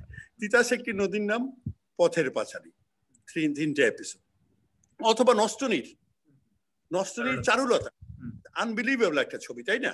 ক্যারেক্টারাইজেশনের জায়গা থেকে, মানে ভিজুয়ালাইজেশনের জায়গা থেকে। তো আমার মনে হয়েছে যে আমরা এখন নাটক থেকে খুব একটা দূরে নাই চলচ্চিত্রে। মানে নাটক বলতে আমি তাও কিন্তু বলছি যে ট্রেডিশনাল, সেই আগের যে কমার্শিয়াল থিয়েটার ছিল সেখান থেকে। এবং কোনো না কোনো ভাবে আমাদের মূলধারা চলচ্চিত্র এখনো বম্বের খুবই ক্লিশে চলচ্চিত্র ঘরানার অনুকরণে চলচ্চিত্রটা করছে। সুতরাং কিন্তু একটা সুবিধা হয়েছে যে নতুন প্রজন্ম আসার ফলে তারা নতুন নতুন চেষ্টাগুলো করছে। সেই চেষ্টার জায়গাটা আমার মনে হয়েছে যে শিক্ষার একটা দরকার ছিল। আমি যদি অনেক কাজ না করে ফিল্মের উপর শিক্ষা লাভ করে ফিল্মটা বানাতাম, আমার কেন জানি মনে হয় আমি আরো ভালো ছবি তৈরি করতে পারতাম, ডেফিনেটলি পারতাম। এটা একটা বেসিক নলেজের জায়গা থাকা দরকার, শুধু ছবি দেখা না, মেকিং এর একটা নলেজ থাকা দরকার। সবাই তো আর সত্যজিৎ হয় না, ঋত্বিক হয় না, আমি সত্যি কথা বলি। এটা মানুষ তৈরি হয় শিক্ষার মধ্যে দিয়ে। এবং আমি যখন সবকিছু পেয়ে যাব, সারা পৃথিবীতে একটা ক্লাসরুমে বা একটা ইন্টারনেটে আমি ক্লাস করতে করতে পেয়ে যাব, তখন আমি কেন সেটা শিখবো না? আমি 5 বছরের কোর্সটা শেষ করে তারপরে আমি প্রফেশনালি ছবিটা নেওয়ার চেষ্টা করি। এটা হলে আমার মনে হয় বাংলাদেশের জন্য ভালো হতো। অর্থাৎ আমাদের ভিজুয়াল লিটারেসি কম, আমাদের কিন্তু একটু ওরাল বাচিক ইতিহাস আমাদের অনেক, ঐতিহ্য অনেক বেশি। আমাদের গল্প বলার, কথা বলা, গল্প বলা, আমাদের সবগুলো কিন্তু বাচিক।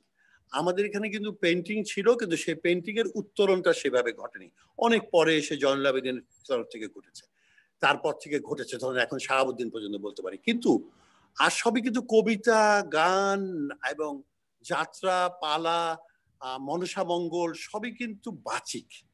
অনেক ইমেজ আছে কিন্তু সেই ইমেজ গুলোকে ইমেজ আনেনি। শম্ভু আচার্য এসে এখন ইদানিং আমরা দেখছি, কিন্তু শহরে যেই ক্লাসটা, যে মিডল ক্লাসের প্রতিনিধিরা শিল্পী হিসাবে চলচ্চিত্র নির্মাণ করেন, শিল্পকর্মী হিসাবে, তাদের কিন্তু ওই অভিজ্ঞতাটা নাই। সুতরাং ওয়েস্ট যত তাড়াতাড়ি চলচ্চিত্রের সাথে জড়িত হয়েছে পেরেছে 19বিংশ শতাব্দীর পর থেকে, আমরা কিন্তু পারিনি। পূর্ব বাংলার মানুষের অনেক বিলম্ব হয়েছে। এবং আমরা চলচ্চিত্র বলতে নাটক বুঝেছি, ড্রামা বুঝেছি। চলচ্চিত্র যে ড্রামার অধিক একটি নিজস্ব ভাষা নিয়ে একটা ইমেজ তৈরি করে, ইমেজের পর ইমেজ, স্ট্রিম অফ ইমেজেস আপনাকে আলোড়িত করবে এবং একটা বোধের তৈরি করবে। আলফাতে যেটা আমার চেষ্টা ছিল, বোধে, আলফাতে কোনো গল্প বলার চেষ্টা ছিল না। আমি বলেছি গল্পহীনতা, গল্প থাকবে। এটা তো রবীন্দ্রনাথ, আমাদের চলচ্চিত্রের প্রথম সংজ্ঞাটা রবীন্দ্রনাথই দিয়েছেন, এবং তিনি একটি লাইনই বলেছেন, দৃশ্যের গতি প্রবাহ। এই দৃশ্যের গতি প্রবাহ, এই দৃশ্যের ভাষা, দৃশ্যের ব্যাকরণ যদি তৈরি না হয় তাহলে তার চলচ্চিত্র হবে না, যাই হোক না কেন। আপনি সেটাই বলতে চাচ্ছেন না, যে আমাদের চলচ্চিত্র ওইখানেই বোধহয় এখনো থেমে আছে। কিন্তু কেউ কেউ কি এটা থেকে টপকে যাওয়ার, এটা উতরে যাওয়ার কোন প্রচেষ্টা কি লক্ষ্য করছেন আপনি কোথাও? সম্ভাবনা তো অবশ্যই কিছু নাম বা কিছু দৃষ্টান্ত। আমি মনে করি যে সূর্য দিগল বাড়ির একটা বড়, যদিও এটা ধরে নিতে পারি যে 50s এর 60s এর একটা প্রভাব আছে মেকিং এর মধ্যে, কিন্তু ডাজন্ট ম্যাটার। ওর মধ্যে একটা সুস্থির একটা চলন ছিল পুরো ছবিটার মধ্যে, খুব সুস্থির, কিন্তু খুবই সুষ্ঠু এবং সুস্থির একটা চলন ছিল। অভিনয়টা খুব সুন্দর, এবং আমার ক্যামেরা খুব ভালো লেগেছে আনোয়ার ভাইয়ের। হ্যাঁ, আনোয়ার ভাইয়ের সব মিলে আমার মনে হচ্ছে ওটি একটি উল্লেখযোগ্য ছবি। আর একটি আগের ছবি, পাকিস্তানে আমাদের ছবি কিন্তু ভালো ছিল, কাছের দেয়াল টেয়াল কিন্তু খুব ভালো ছিল, এটা তো স্বীকার করতে হবে। আসিয়া কখনো আসেনি, হ্যাঁ, সূর্য স্নান। সেটাই তো আমার প্রশ্ন ছিল, আমরা কি এগিয়েছি, আমরা কি এগুলাম নাকি পেছলাম, এরকম এটা দিয়ে আমরা কিন্তু এগোইনি। আমরা সবাই মিলে ছবি করছি। তারেক মাসুদের বেশ কিছু স্বল্পদৈর্ঘ্য এবং পূর্ণদৈর্ঘ্য দুটো ছবির মধ্যে মাটির ময়নাও আমার কাছে উল্লেখযোগ্য কাজ মনে হয়েছে। হ্যাঁ, আমার সমালোচনা আছে, সেটা আলাদা কথা, কিন্তু আমি মনে করি এগুলি রিকগনাইজ করে সমালোচনা আমাদের করতে হবে। এবং এই এক্সারসাইজের মধ্যে, এই কাজের মধ্যে দিয়ে কিন্তু আগামীর একটা বড় চলচ্চিত্রের সম্ভাবনাটা তৈরি হয়। সুতরাং আমরা একটা মহা চলচ্চিত্র তৈরি করে ফেলবো তা তো না, তাই না? ভারতে তো সবাই সত্যজিৎ বা ঋত্বিকের মতো ছবি করে নাই, আমাদের সেখানে তপন সিনহাও ছিল, হ্যাঁ আমাদের তো স্বীকার করতেই হবে, তাই না? মৃণাল সেন তো আগের গ্রুপে বলো, অন্য লেভেলে। বা যাত্রীকের ছবিগুলো দেখেও কিন্তু আমরা আনন্দিত হয়েছি ছোটবেলায়।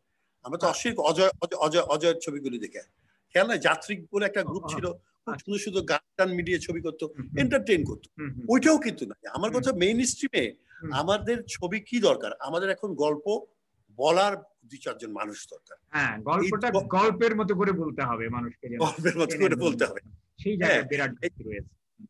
গল্পটা বলতে হবে। আরেকটা হচ্ছে যারা এক্সপেরিমেন্ট করতে চায় তারা করুক, তাদের ছবি চললো না চললো, ইন্ডাস্ট্রিতে ক্ষতিগ্রস্ত হলো, কিচ্ছু আসে যায় না।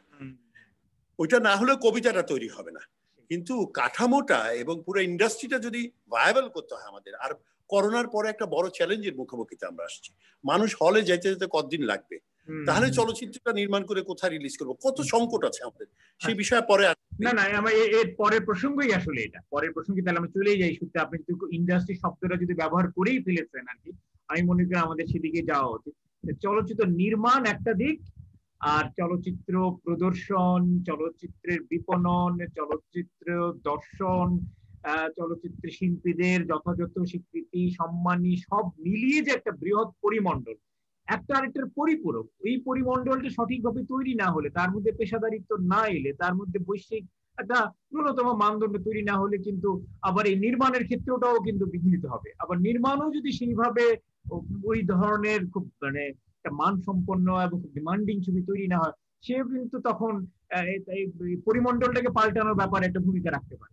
তো আমি জানতে চাচ্ছি আমাদের চলচ্চিত্রের সামগ্রিক পরিমণ্ডলটি আসলে কতখানি পেশাদারিত্ব, কতখানি সমকালীন বৈশ্বিক হয়ে উঠতে পেরেছে, এই সামগ্রিক ব্যাপারটা, ছবির হল বললেন, দেখানো বললেন, বিপণন, তার বাণিজ্য সব মিলিয়ে, শিল্প, দর্শকদের হলে আনা, কোন শ্রেণীর জন্য ছবি করছি, হ্যাঁ এই গোটা ব্যাপারটা নিয়ে আপনার একটা নির্মোহ মূল্যায়ন আমরা চাই। এবং কিছু যদি পথ নির্দেশনা, যে সংকট থাকে উত্তরণের কিছু পথ নির্দেশনা যদি বলতে পারেন। খুবই নেগেটিভ মনে হতে পারে, কারণটা হচ্ছে যে আমি আলম একটা কথা বলি কি, সেটা হচ্ছে যে বাংলাদেশের চলচ্চিত্রের জন্য অন্তত এই মুহূর্তে চলচ্চিত্র নির্মাণ করে তা প্রদর্শনের মতো কোন রকম সুযোগ সুবিধা আছে বলে আমার মনে হয় না।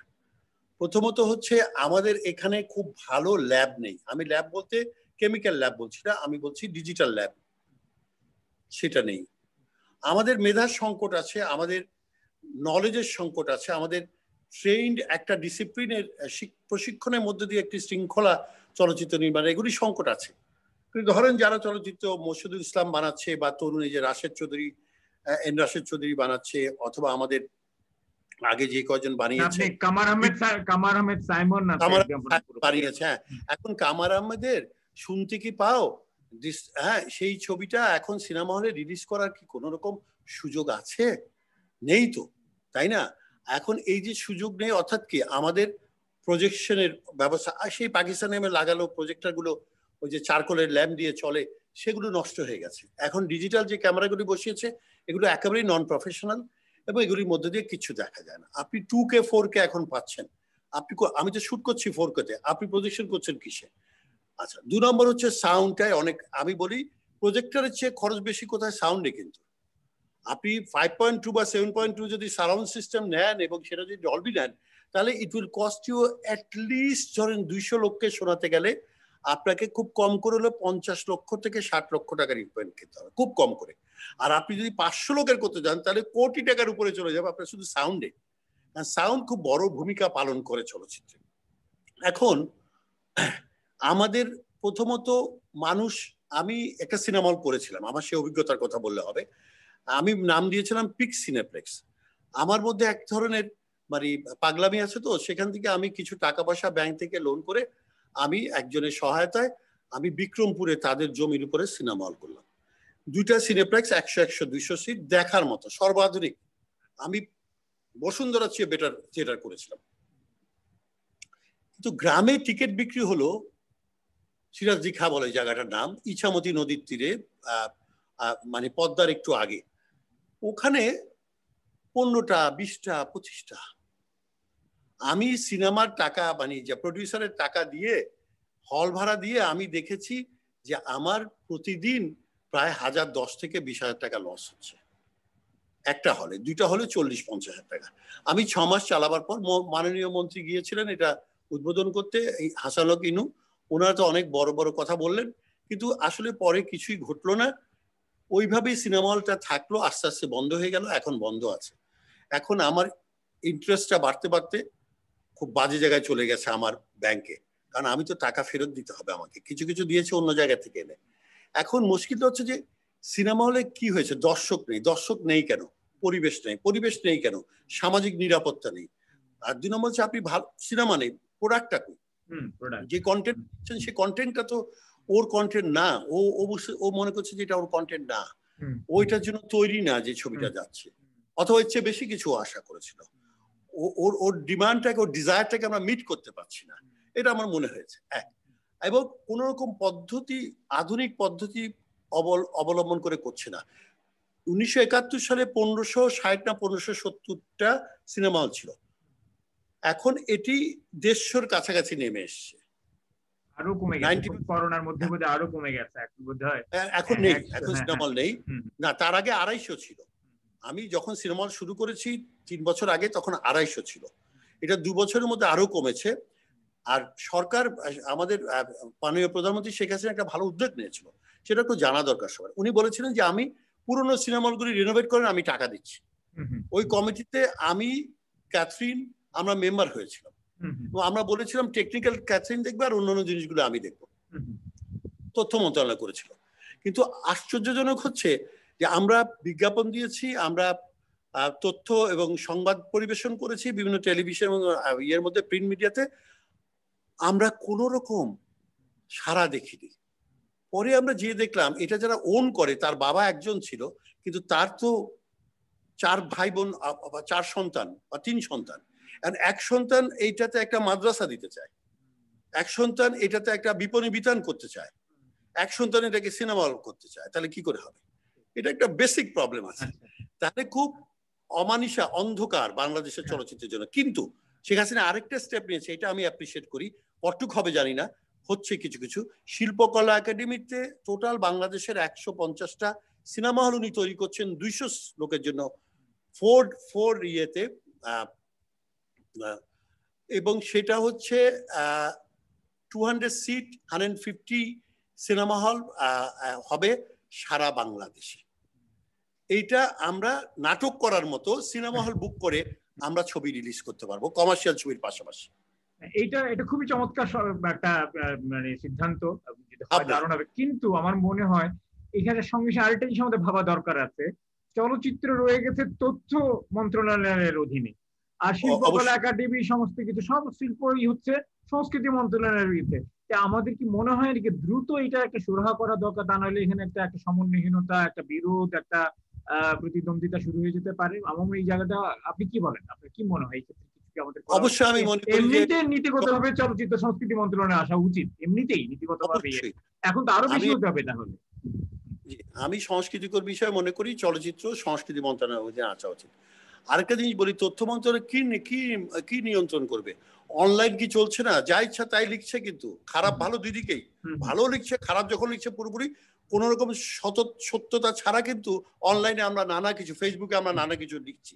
শুধু তথ্য মন্ত্রণালয় কি করতে পারবে? আপনি তো তথ্যটা, ট্রেডিশনাল তথ্য চিন্তায় কিন্তু আপনি আর নিয়ন্ত্রণ সমাজকে পরিচালিত করতে পারবেন না। এটা ভুলে যান, 60s 70s এর কথা ভুলে যান।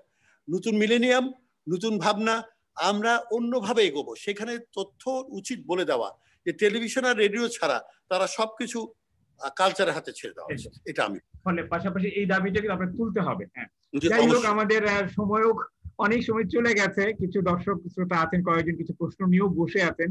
ফলে এরপরে যে আলোচনাগুলো করার কথা ছিল আমি দ্রুত একসঙ্গে আপনাকে বলে দেই কোন কোন প্রসঙ্গগুলো কথা বলতে চেয়েছিলাম। যেমন আমাদের অনুদান প্রথা, যেমন আমাদের সেন্সর বোর্ড প্রথা, যেমন আমাদের এই যে একটা ফিল্ম ইনস্টিটিউট হয়েছে সেখানকার শিক্ষা কার্যক্রম, সেখানকার ব্যবস্থাপনা ইত্যাদি নিয়ে, বা চলচ্চিত্র সংসদ আন্দোলন এখন যেটা, সেটা কতখানি তার প্রাসঙ্গিকতা বা কতখানি তার গুরুত্ব, সব মিলিয়ে যদি একটা এই কয়েকটা প্রসঙ্গ নিয়ে আপনার ভাবনাগুলো, যে এখানে কোথায় কোথায় বিরোধ রয়েছে, সংকট রয়েছে, কিভাবে এটাকে আর একটু প্রাসঙ্গিক, আর একটু সমকালীন এবং আর একটু বাস্তবধর্মী করে তুলতে পারি, আপনার বক্তব্যগুলো যদি জানান। ধন্যবাদ।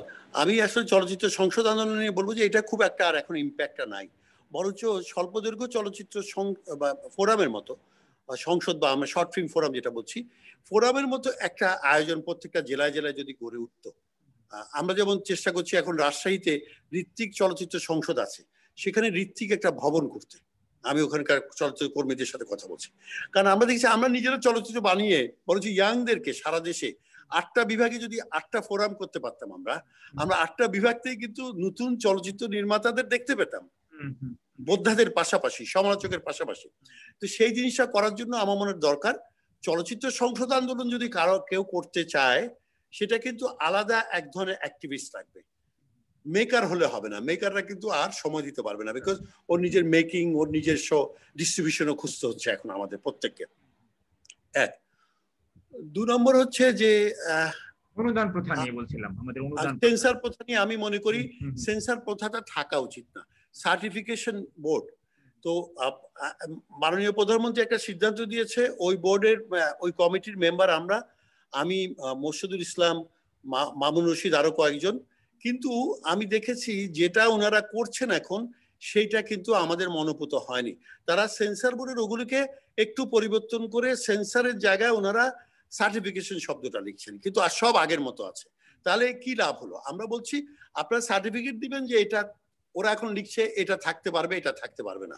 আমি সেটা তো আপনি লিখতে পারেন না, সেটা আপনার কনজারভেশনের জন্য হতে পারে, সেটা তো মেকারের জন্য হতে পারে না। মেকার তো যে কোনো কিছু লিখে দেবে, করে দেবে, ফিল্ম করবে, তারপরে আপনি বলবেন যে ভাই এই ছবিটা হয় দেখানো যাবে না, বলতে পারেন আপনি, সেটা বলেন, আপনাদের সরকারের ক্ষমতা আছে। কিন্তু আপনাকে বলা উচিত এই ছবিটা বাচ্চাদের জন্য, এই ছবিটা কিশোর এবং যুবকদের জন্য ঠিক আছে, কিন্তু এই ছবিটা বড়দের জন্য, মানে যেটা পরিষ্কার সার্টিফিকেশন বলতে যেটা বোঝায়। ইন্ডিয়াতে কিন্তু সার্টিফিকেশন বোর্ড আছে, হ্যাঁ, তো সেই সার্টিফিকেশন বোর্ডের সমস্ত কাগজপত্র আমরা দিয়েছি জমা, এটাকে ফলো করেন। তারা সেটা করছে না, তারা এখন একটা আমলাতান্ত্রিক জায়গায় চলে গেছে। তারা মনে করছে যে এটা কন্ট্রোল করতে হবে, সিনেমা কন্ট্রোল করতে হবে, শিল্পকর্মকে কন্ট্রোল করে শিল্পীদেরকে কন্ট্রোল করাটা আত্মঘাতী হবে একটা জাতির জন্য। মানে এই দাবিটা আপনাদের জারি রাখতে হবে, কিন্তু এই দাবি এবং আন্দোলন জারি রাখতে হবে অবশ্যই। আর অনুদান প্রথা নিয়ে কি হচ্ছে? অনুদানের বোর্ডও আমি ছিলাম, হ্যাঁ, এখন নেই। অনুদান বোর্ড আমি গত বছর পর্যন্ত ছিলাম। আমরা কিন্তু চেষ্টা করেছি বেশ কিছু ভালো ছবিকে অনুদান দিতে, কিন্তু আমাদের দুটো প্রবলেম হয়েছে। পরবর্তী পর্যায়ে মেইন স্ট্রিমের লোক এই কমিটিতে ঢুকেছে, তারা 2-1টা ছবি নিয়ে যায়, ঠিক আছে, সেটা নিল। আমরা যদিও বলি যে ভালো ছবির জন্য, শিল্পসম্মত ছবির জন্য এই অনুদান প্রধানমন্ত্রী বলেছেন, এটা কিন্তু কমার্শিয়াল ছবির জন্য না, কিন্তু তারা সেটা মানেন না, এবং আমি দেখছি মন্ত্রণালয় এটার সাথে একমত পোষণ করে অনেকাংশে। তারপরেও আমি, মোর্শেদ, মামুন, মতিন রহমান, শফিউর ভুইয়া, ঢাকা ইউনিভার্সিটি, আমরা সবাই মেম্বার যেহেতু, সেটা নিয়ে ফাইট করেছি অনেক করে। কিছুটা ভালো ভালো ছবিকে আমরা দ্বিতীয় পেরেছি, সেগুলি আপনারা দেখেছেন, বেশ কিছু ছবি এর মধ্যে বেরিয়েছে, কিন্তু 50% ছবি হয়নি। আলম খোরশেদ, আমার দুঃখের কথা বলি, এটা নিয়ে আমি খুব সমালোচিত আমাদের আমরা বন্ধুদের কাছ থেকে এবং আমাদের রাজনৈতিক নেতৃবৃন্দের কাছ থেকে, যে কোথায় বাচ্চু আপনি দিলেন বলে বলে, ওরা তো ছবি করে না, টাকা তুলে নিয়ে গেছে, তারপরে বসে আছে, তো পরে কেন ছবি করছো? মানে এই টাকায় ছবি হয় না, তাহলে তুমি অ্যাপ্লাই করলে কেন? এবার আলম খোরশেদ আপনাকে বলি, 75 লক্ষ টাকা সম্ভবত দিচ্ছে সরকার, এর আগে 60 লক্ষ টাকা দিয়েছে।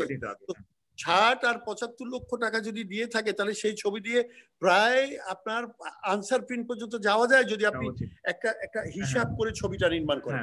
আপনি গেরিলার মতো এতগুলি ঘটনা ঘটাতে যেন না, দরকার নেই তো।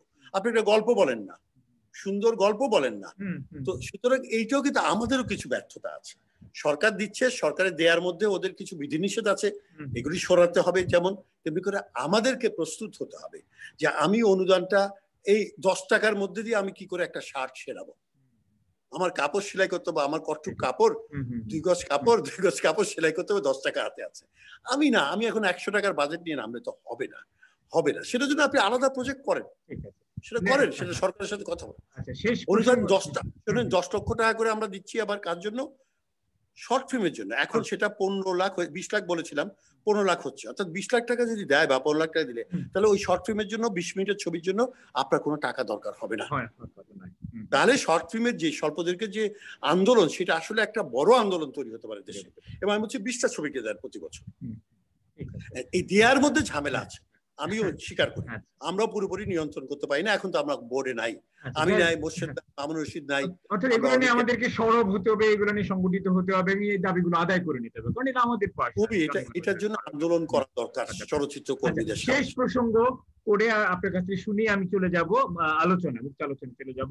শেষ প্রসঙ্গ হচ্ছে আপনি বারবার বলছেন প্রশিক্ষণের কথা, শিক্ষিত হয়ে ওঠার কথা, এবং এর জন্য একটা দীর্ঘ দাবি দেওয়ার পরে একটা চলচ্চিত্র এবং যে সিনেমা এবং টেলিভিশন ইনস্টিটিউটও তৈরি হয়েছে আমাদের দেশে।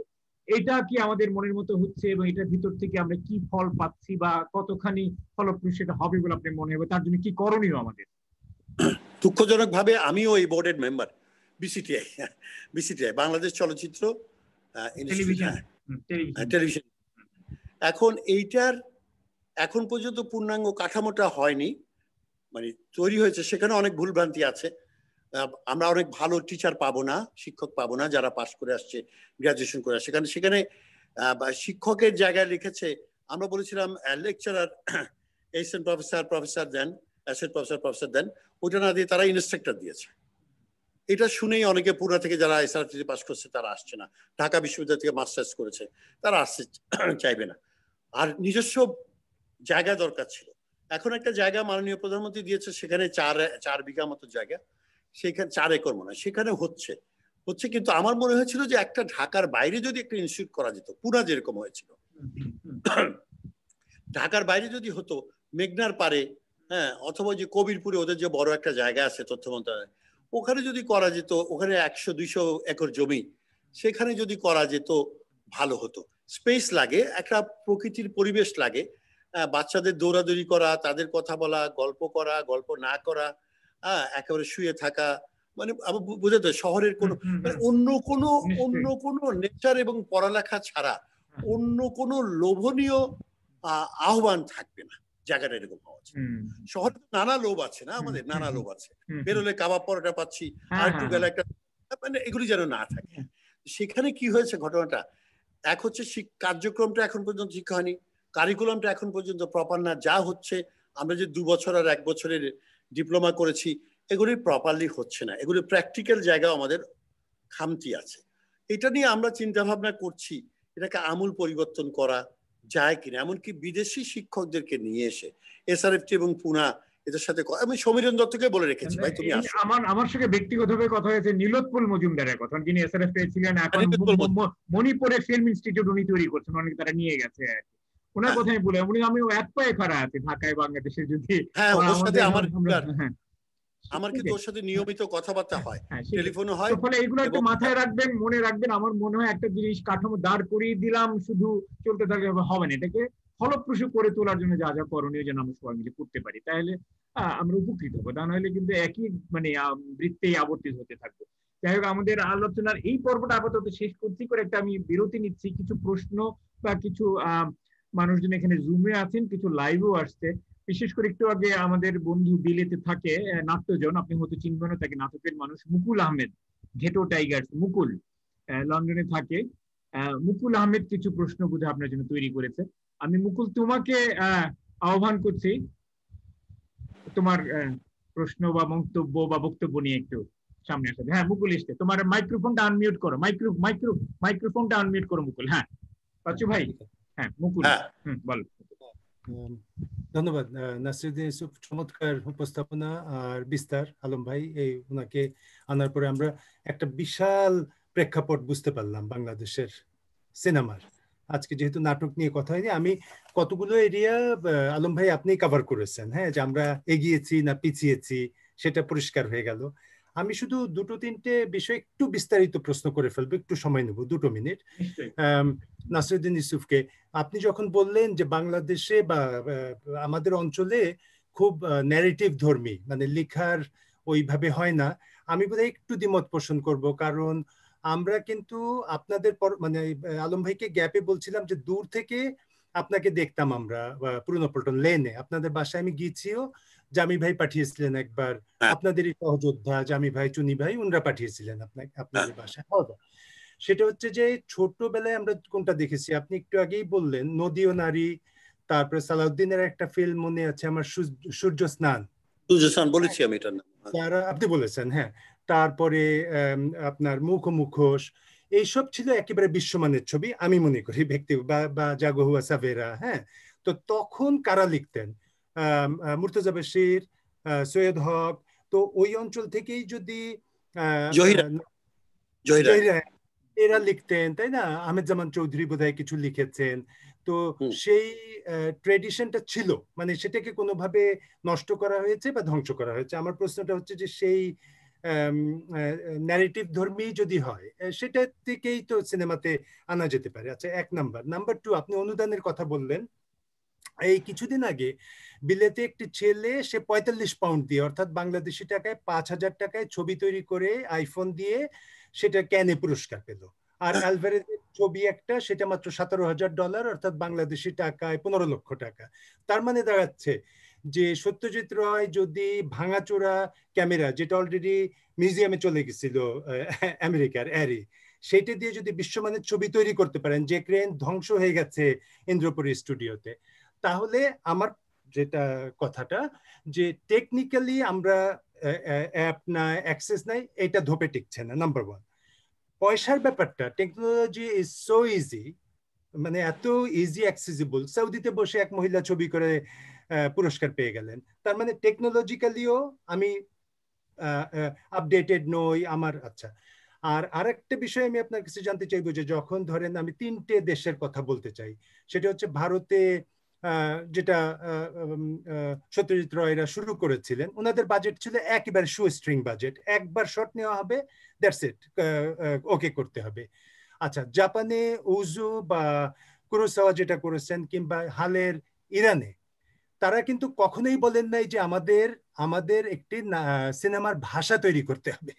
বাংলাদেশে গেলে খালি শুনি যে আমাদের একটা ভাষা তৈরি করতে হবে। আমাদের ভাষা তৈরির দায়িত্বটা কে কাকে দিল, আর আমি কেন নেব সেই দায়িত্ব? আমার কাজটা হচ্ছে আমি কাজ করে যাব, that's number one. Number two, বিপণন হলো কি না হলো সেইটা নিয়ে তো পাশের দেশে সত্যজিৎ রায়, ঋত্বিক, মৃণাল সেন তারা চিন্তা করেননি। তার মানে কি আমি শুরু থেকেই বলছি যে আমি ব্যবসা করব, সে দ্যাট যে আমি ব্যবসায়ী ফিল্ম মেকার। আর নাম্বার 3, আপনাকে এমনি জিজ্ঞাসা করবো একটু যে এই পয়সার যে ব্যাপারটা, আমি যেটা বললাম আপনাকে, যে এটা এখন শুধু নয়, আগেও বোধহয় কোনো বিষয় ছিল না, নাকি আমরা মেধা এতটাই তলানিতে যে আমি শুধু অজুহাত খুঁজে বেড়াচ্ছি? ধন্যবাদ। মুকুল, তুমি যে দেশে আসছো এটা তো জানি না। না, ও ইংল্যান্ড থেকে যুক্ত হয়েছে, ইংল্যান্ড থেকে, লন্ডন থেকে। হ্যাঁ, মুকুলের সাথে মুকুল খুব ছোট যখন আমার সাথে একসাথে কাজ করেছি, বহু আগের কথা, তাই না মুকুল? সেটা আপনার সাথে আমার কাজ করা হয়নি বাচ্চু ভাই। হ্যাঁ, না, আমার দেখা হয়েছে, যখন দেখা হয়েছে, হ্যাঁ, তারপর লন্ডনেও দেখা হয়েছে। জি জি, আপনার নাটক দেখতে গেলাম, আপনি যেটা নিয়ে এলেন আর কি গ্লোবে। তো কবে দেশে আসছো সেটা জানি না। এই নিয়ে ভালো লাগছে দেখতে। না, দেশে আসেনি বাচ্চু ভাই, ও লন্ডনেই আছে, সেখান থেকে লন্ডন থেকে যোগাযোগ। হ্যাঁ হ্যাঁ, এখন আর দেশে আসার প্রয়োজন নেই, আমাদের এখানে অনেক দর্শক শ্রোতা সারা পৃথিবী থেকে যুক্ত হয় এখানে আর কি। হ্যাঁ, তো হ্যাঁ হ্যাঁ হ্যাঁ হ্যাঁ, সেটা অনেক অনেক অনেক অনেক অনেক কয়টা কথা বলেছে। প্রথমত হচ্ছে সব মিলে একসঙ্গে একটু যে সংক্ষেপে বলে দেন। হ্যাঁ, যদি সম্ভব হয়, আমি জাস্ট কিউরিওসিটি থেকে, ইটস নট ব্লেমিং এনিওয়ান। না, আমার কথা হচ্ছে যে আসলে যে আলোচনাটা আমার আলম খোরশেদের সাথে হচ্ছিল সেটা মেইন স্ট্রিম, মানে বাংলাদেশের সামগ্রিক চলচ্চিত্র, শুধুমাত্র ভালো চলচ্চিত্র বা শিল্পসম্মত চলচ্চিত্র নিয়ে আলোচনা হচ্ছিল না। আর ভাষা নিয়ে, সেজন্য আমি বারবার বলছিলাম যে সামগ্রিকভাবে যদি উত্থান ঘটতে হয় একটা জাতির, তাহলে ভিন্ন। যেমন আমি ইরানিয়ান কথাটা, ইরানের কিন্তু ভিজুয়াল খুব স্ট্রং অল টাইম। ইরান কিন্তু, ইন্ডিয়াও কিন্তু আমাদের চেয়ে স্ট্রং। এখানে ইসলাম অ্যাপ্রুভ করে না কোন রকম ভিজুয়াল এই সমাজ। সুতরাং আজকে ঢাকা বা চট্টগ্রামের রাস্তায় হাঁটলে দেয়ালে কিন্তু কোনো দেয়াল চিত্র আর নাই, উড়ে গেছে, সব নেই, উড়িয়ে দিয়েছে। 2 নম্বর হচ্ছে, এটা খুব ইম্পর্টেন্ট আমাদের জন্য, কারণ কোনো চিত্র রিপ্রেজেন্ট করতে পারে না মানুষকে বা তার পরিবেশকে, সেই কারণে তারা মনে করছে চিত্র না থাকা ভালো।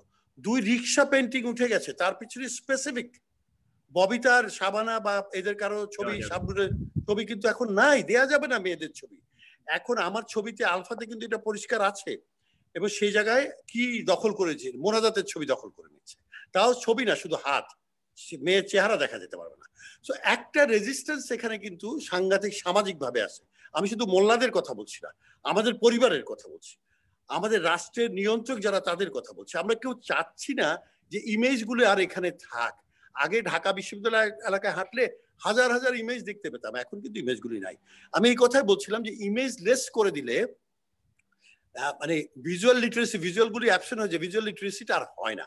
সেটা আমার একটা বেসিক এডুকেশনের কথা বলছিলাম। আর ভাষার কথা মুকুল যেটা বলছি না, সেটা হচ্ছে ভাষাটা তো যার যার ভাষা। ইরানিয়ান ছবিটার যে যে যে চলচ্চিত্রের ভাষা, যে ভাষায় সে আব্বাস কুরুস্তামি বা জাফর এরা পানাহি এরা ছবি করছে বা সামির আব্বাস ছবি করছে, নিশ্চয়ই কুরুসাওয়া এবং অজুর ছবি এক ভাষায় না, একই ভিন্ন, কিন্তু ওইটা কাবুকির অনেক প্রভাব আছে। আমি সত্যি, আর এখানে তো আমি দেখি যে ইরানিয়ানদের, আমি ইরানের মসজিদে হযরত মুহাম্মদের ছবি আছে, আলীর ছবি আছে। বাংলাদেশের কোনো মসজিদে কেন, কারো বাড়িতেই তো থাকতে পারবে না। So there is a gulf of difference. তাদের বেড়ে ওঠা একটা ভিন্ন। তারা 1000 বছর আগে শাহনামা তৈরি করেছে। 1000 বছর আগে যে জাতি শাহনামা করে, রামায়ণ কি আমাদের, মহাভারত কি আমাদের? জিজ্ঞেস করেন বাংলাদেশের কাউকে, বলবে না এগুলো ইন্ডিয়ার, মানে এটা হিন্দুদের। সো একটা অদ্ভুত ঘটনা ঘটে গেছে। আমরা ঐতিহ্যগতভাবে কোনটাকে নেব?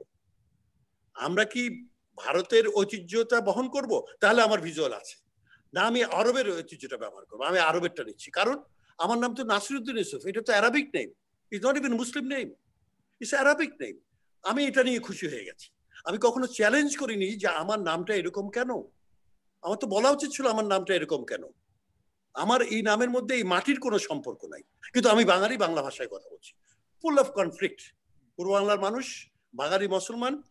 এটা ত্রিশঙ্কু তো জানো, ত্রিশঙ্কু যে স্বর্গে যেতে চেয়েছিল, সে তো ওই স্বর্গের দরজায় ঠক্কর খেয়ে চলে আছে। আমরা না বাঙালি হতে পারলাম, না মুসলমান হতে পারলাম। So there lies a basic difference. আত্মপরিচয় সংকটটাও একটা বড় বাধা হয়ে রয়েছে আমাদের আত্মপরিচয়, আমি মনে করি আত্মপ্রকাশের ক্ষেত্রে। তারপরেও তো জহিরানের মতো লোক, এদের মতো লোক বা ছবি করেছে, সাহসী সংগ্রামী মানুষ দরকার পড়বে আমাদের। কিন্তু কলকাতার ছবি যেমন একটা ওই দশকের, এখনকার কলকাতার ছবি বলছি না, প্রথম থেকে শেষ পর্যন্ত একটা ছবি পাওয়া যায়, কি ছবি হচ্ছে। ওই যে অজয়গড়ের কথা বললাম ইচ্ছা করে, কিন্তু তপন সিনহার কথা বললাম, মৃণাল সেন, ঋত্বিক, সত্যজিৎ। আমি কিন্তু একটা তরুণ মজুমদার বাদ দিয়ে গেলেন। হ্যাঁ হ্যাঁ, এইটা নাই। ঠিক আছে বাচ্চু ভাই, আমরা আরো কিছু প্রশ্ন নেই এখানে। অনেক ধন্যবাদ। আমরা আবার আসবো আপনার কাছে আরো কিছু প্রশ্ন নিয়ে। বিধান দা কি কিছু বলবেন? বিধান বড়ুয়া, আমাদের সবারই শ্রদ্ধেয় প্রবীণ চলচ্চিত্র বোদ্ধা, বিধান দা কিছু বলবেন? তাহলে আপনি মাইক্রোফোনটা একটু আনমিউট করে যদি দুটি কথা বাচ্চু ভাইকে সঙ্গে বলবেন। মাইক্রোফোনটা আনমিউট করে নেন, ফোনটা।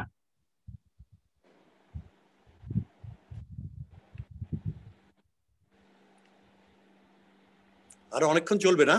না না, আমরা 10 মিনিট, 10 থেকে 15 মিনিট, কারণ যেটি লস হয়েছে আমাদের আর কি। হ্যাঁ, সেটা একটু কভার করে দিচ্ছি। ওই ফ্যানটা আস্তে করে দিতে হচ্ছে কেন? ভীষণ গরম এখানে। আমি জানি না চিটাগাংয়ের অবস্থা কি। না, ফ্যান চালান। হ্যাঁ, বিধানটাকে পাচ্ছেন না না মাইক্রোফোনটাকে আনমিউট করতে? আচ্ছা, তাহলে ঠিক আছে। মাসুদ, তুমি যদি কিছু বলো। আমাদের সঙ্গে একজন তরুণ চলচ্চিত্র নির্মাতা, প্রামাণ্য চলচ্চিত্র করে সে, বিশেষ করে, এবং সে স্থানীয় এশিয়ান ইউনিভার্সিটি ফর উইমেনে পড়ায়, ফিল্ম স্টাডিজে বাচ্চা বাচ্চা মেয়েদের সে ফিল্ম শেখায়, নিজে ফিল্ম করে। মাসুদ ঢুকেছে, আমার মনে ওর কিছুটা বলার থাকতে পারে এই প্রসঙ্গে। আলম ভাই, আপনাকে ধন্যবাদ। এই প্রথম হচ্ছে যে আমি এই যতগুলো বীক্ষণ ও বাহাস প্রোগ্রাম উপস্থিত ছিলাম, আমি সবচেয়ে বেশি এই আজকের প্রোগ্রামটা আসলে এনজয় করছি। হ্যাঁ, বাচ্চু ভাইকে খুব ধন্যবাদ। এবং যে চলচ্চিত্র নিয়ে কথা হচ্ছিল, আলফা, প্রথমত বিষয়টা হচ্ছে যে আমি জানি না আলফাটা অনুদান পাওয়া চলচ্চিত্র কিনা। যদি পাওয়া হয়ে থাকে তাহলে আমি বলবো যে এই অনুদানটা সরকারি অনুদান অনেকদিন পরে কাজে লেগেছে। আর না, আমি কোনো অনুদান পাইনি। মানে এটা স্যাড। আসলে 60 লক্ষ টাকা বা 75 লক্ষ টাকা কোন প্রজেক্ট গুলোতে যাচ্ছে আমি জানি না। বাট মানে এই আলফা চলচ্চিত্র সাগর ইমপ্রেসিভ। হ্যাঁ জি, মানে এই চলচ্চিত্রগুলো আসলে, এই ধরনের স্ক্রিপ্টগুলো এবং এই ধরনের চলচ্চিত্রগুলো আসলে অনুদান পাওয়া উচিত। দ্বিতীয়ত, বাচ্চু ভাই একটা কথা বলেছিলেন, যেটা হচ্ছে যে চলচ্চিত্র আর ড্রামার পার্থক্যটা বুঝতে হবে। চলচ্চিত্র কি কারণে চলচ্চিত্র হয়, মানে আমি যদি আলফাকে সামনে রাখি তাহলে ওই বিষয়গুলো আসলে আমি পাই। এবং বাচ্চু ভাইয়ের যেই একটা তত্ত্ব আছে, আমি অনেকদিন আগে আমাদের চট্টগ্রামের থিয়েটার ইনস্টিটিউটে একটা সেমিনারে থাকার সুযোগ হয়েছিল। সেখানে বাচ্চু ভাই একটা পেপার পড়েছিলেন। সেই পেপারটা ছিল আগামীর নাটক গল্পহীনতার গল্প, এই ধরনের একটা শিরোনাম ছিল। এবং মানে আলফাটা অনেকটা সেই বিষয়টাকেই ধারণ করে। এবং খুব মজার বিষয় হচ্ছে যে আলফার ভেতরে গল্পহীন কিন্তু অনেকগুলো গল্পের জন্ম দেয়, এবং বাচ্চু ভাই অনেকগুলো মিনিং ওখানে এনকোড করে দিচ্ছেন। এবং একজন দর্শক হিসাবে খুব মজা লাগে যখন আমরা ওই মিনিংটাকে ডিকোড করতে পারি। আর আমার কাছে খুব ইন্টারেস্টিং জায়গা হচ্ছে এটা আলফার জায়গাটা। আর অনেকগুলো বিষয়ের কথা আসছে, মুকুল ভাইয়ের সাথে আমি একমত। আমি একটা বিশ্ববিদ্যালয়ে চলচ্চিত্র পড়াই, তো আমি লাস্ট আমার মেয়েদেরকে পড়াই।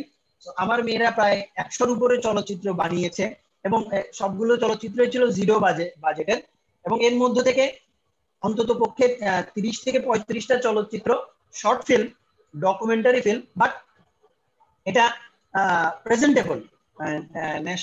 একটা সিরিয়ার একটা স্টুডেন্ট আছে, সে একটা ডকুমেন্টারি ফিল্ম বানিয়েছে মিউজিক ক্যান হিল। মানে সিরিয়ার যে যুদ্ধ, এই যুদ্ধের মধ্যে মিউজিকটা তাদের মানুষকে কিভাবে হেল্প করছে সেটার উপরে ইয়ে বানিয়েছে এবং ফিল্ম বানিয়েছে, এবং সেটা 0 বাজেটের। তো 20 লক্ষ টাকা অনুদান বা 60 লক্ষ টাকা অনুদান বা 75 লক্ষ টাকা অনুদান, দিস ইজ হিউজ। এবং দুঃখের বিষয় হচ্ছে যে সেই অনুদানের তুলনায় আমরা আসলে ভালো ফিল্ম পাচ্ছি না। আমাদের ওই তুলনায় সেই ধরনের স্ক্রিপ্টও দেখা যাচ্ছে না, যে গল্প যে খুব চমৎকার বা কি দেখে সেগুলোকে ইয়ে দেওয়া হচ্ছে। এবং আমি যদি আমার ব্যক্তিগত একটা অভিজ্ঞতা শেয়ার করি, যে গত কিছুদিন আগে আমরা ঢাকার কিছু ডিরেক্টরের সাথে আলোচনা করছিলাম অনুদানের চলচ্চিত্র নিয়ে। গত বছরের অনুদান পাওয়া চলচ্চিত্রগুলো এখনো রিলিজ হয় নাই, তারা এখনো কাজও শুরু করে নাই। তো এটা নিয়ে কথা হচ্ছিল, তো হাস্যকর হচ্ছে যে মানে একজন ডিরেক্টর খুব তাড়াতাড়ি কাজ শুরু করেছেন, কারণ তিনি খবর পেয়েছেন যে মানে সরকারের পক্ষ থেকে মামলা করার প্রস্তুতি নেওয়া হচ্ছে। তো overall this is the scene অনুদানের চলচ্চিত্র। তো এই বিষয়গুলো আমার মনে হয় যে এটা খুব স্যাড যে এই অনুদানের এই কমিটিতে বাচ্চু ভাই নাই, বা মোর্শেদুল ইসলাম নাই, বা ওনাদের মতো বড় বড় ডিরেক্টর নাই। এটা খুব মানে একটা বাজে জায়গা এবং আসার জায়গা নাই। এবং শুরু থেকে এখন পর্যন্ত বাচ্চু ভাই যে আলোচনা করেছেন, সেখানে বাচ্চু ভাই বারবার বলেছেন শুনতে খারাপ লাগতে পারে, শুনতে নেগেটিভ লাগতে পারে, মানে ব্যাপারগুলো এই।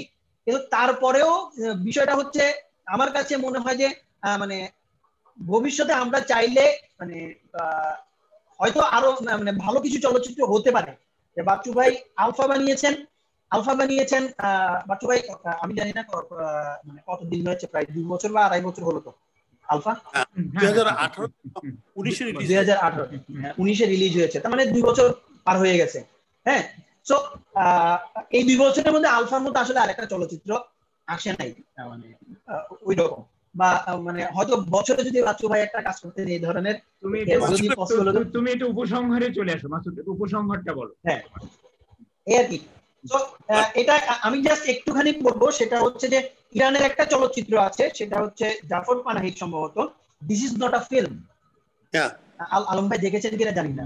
জাফর পানাহিকে ঘরের ভেতরে যে বন্দি করে রাখা হয়েছে গভর্নমেন্ট, সে বন্দি থাকা অবস্থায় সে নিজেকে নিজে শুট করেছে, আর একজন ক্যামেরাম্যান তাকে শুট করেছে, সেটা দিয়ে একটা ফিল্ম হয়েছে, this is not a film.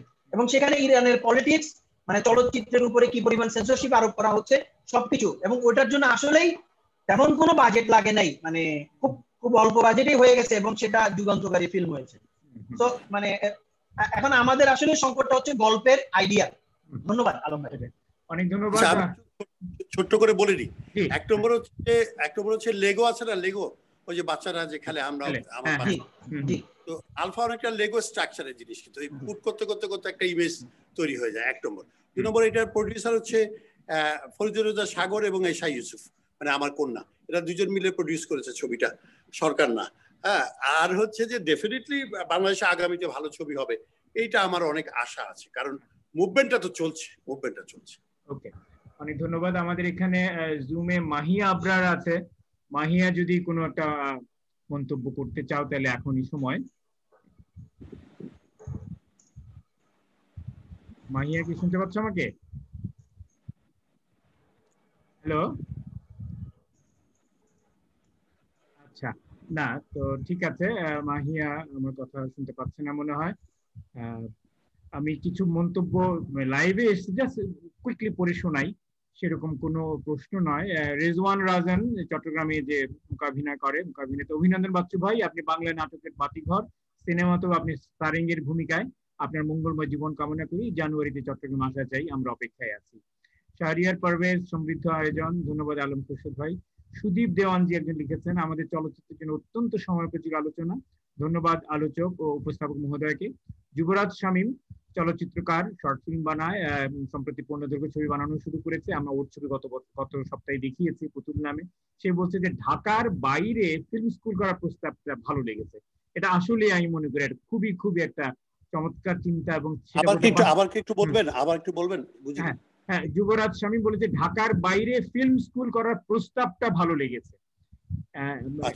এটা আমি মনে করি আমাদের প্রত্যেকেরই মনের কথা। আসলে সবকিছু ঢাকা কেন্দ্রিক হওয়াটাও কোনো কাজের কথা নেই, নীতিগত ভাবেই সেটা বিরোধিতা করা উচিত।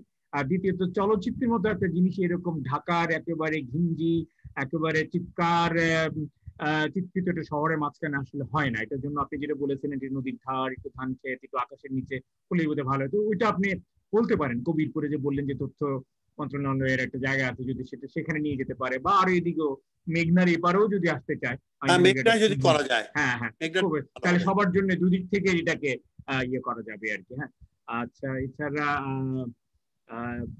এছাড়া আমি লাইভে দেখতে পাচ্ছি বেলায়েত হোসেন মামুন, সে যোগ দিয়েছে, সে শুনছে এবং সে বলছে যে আলোচনা ভালো লাগছে। আর লন্ডন থেকে আমাদের আরেক বন্ধু আলমগীর হক স্বপন লিখেছে, বাচ্চু ভাইয়ের আলফা ছবিটা হলো দেশের প্রথম পূর্ণাঙ্গ শ্রমজীবীদের ছবি, শুধু সাবলটন নয়, সাবলটন অফ সাবলটনের একটা সফল চলচ্চিত্র। ছবিটা নানা অনুষঙ্গের অবতারণা করে। আমি মনে করি এটা বেশ ভালো পর্যবেক্ষণ। তো যাই হোক, আমরা মুক্ত আলোচনা পর্ব এখানেই শেষ করছি। মাহিয়ার জন্য শেষ কল। মাহিয়া, কি তুমি শুনতে পাচ্ছ? কিছু বলবে না? আচ্ছা, বাচ্চু ভাই, আমরা অনুষ্ঠান শেষ করব, তবে শেষ করার আগে আমি আপনার কাছে জানতে চাইবো যে আপনার পরবর্তী ছবি বা ছবিকে ঘিরে আপনার কি পরিকল্পনা, কি স্বপ্ন রয়েছে আপনার নিজের বা দেশের সামগ্রিকভাবে, যদি আপনার স্বপ্ন পরিকল্পনার কথা বলতেন, বলে একটা উপসংহার মন্তব্য দিয়ে আজকে অনুষ্ঠান আমরা শেষ করতাম। শুনে খুব একটা ভালো লাগবে না, আমি আবার একটা ছবি ফরমাইশি একটু।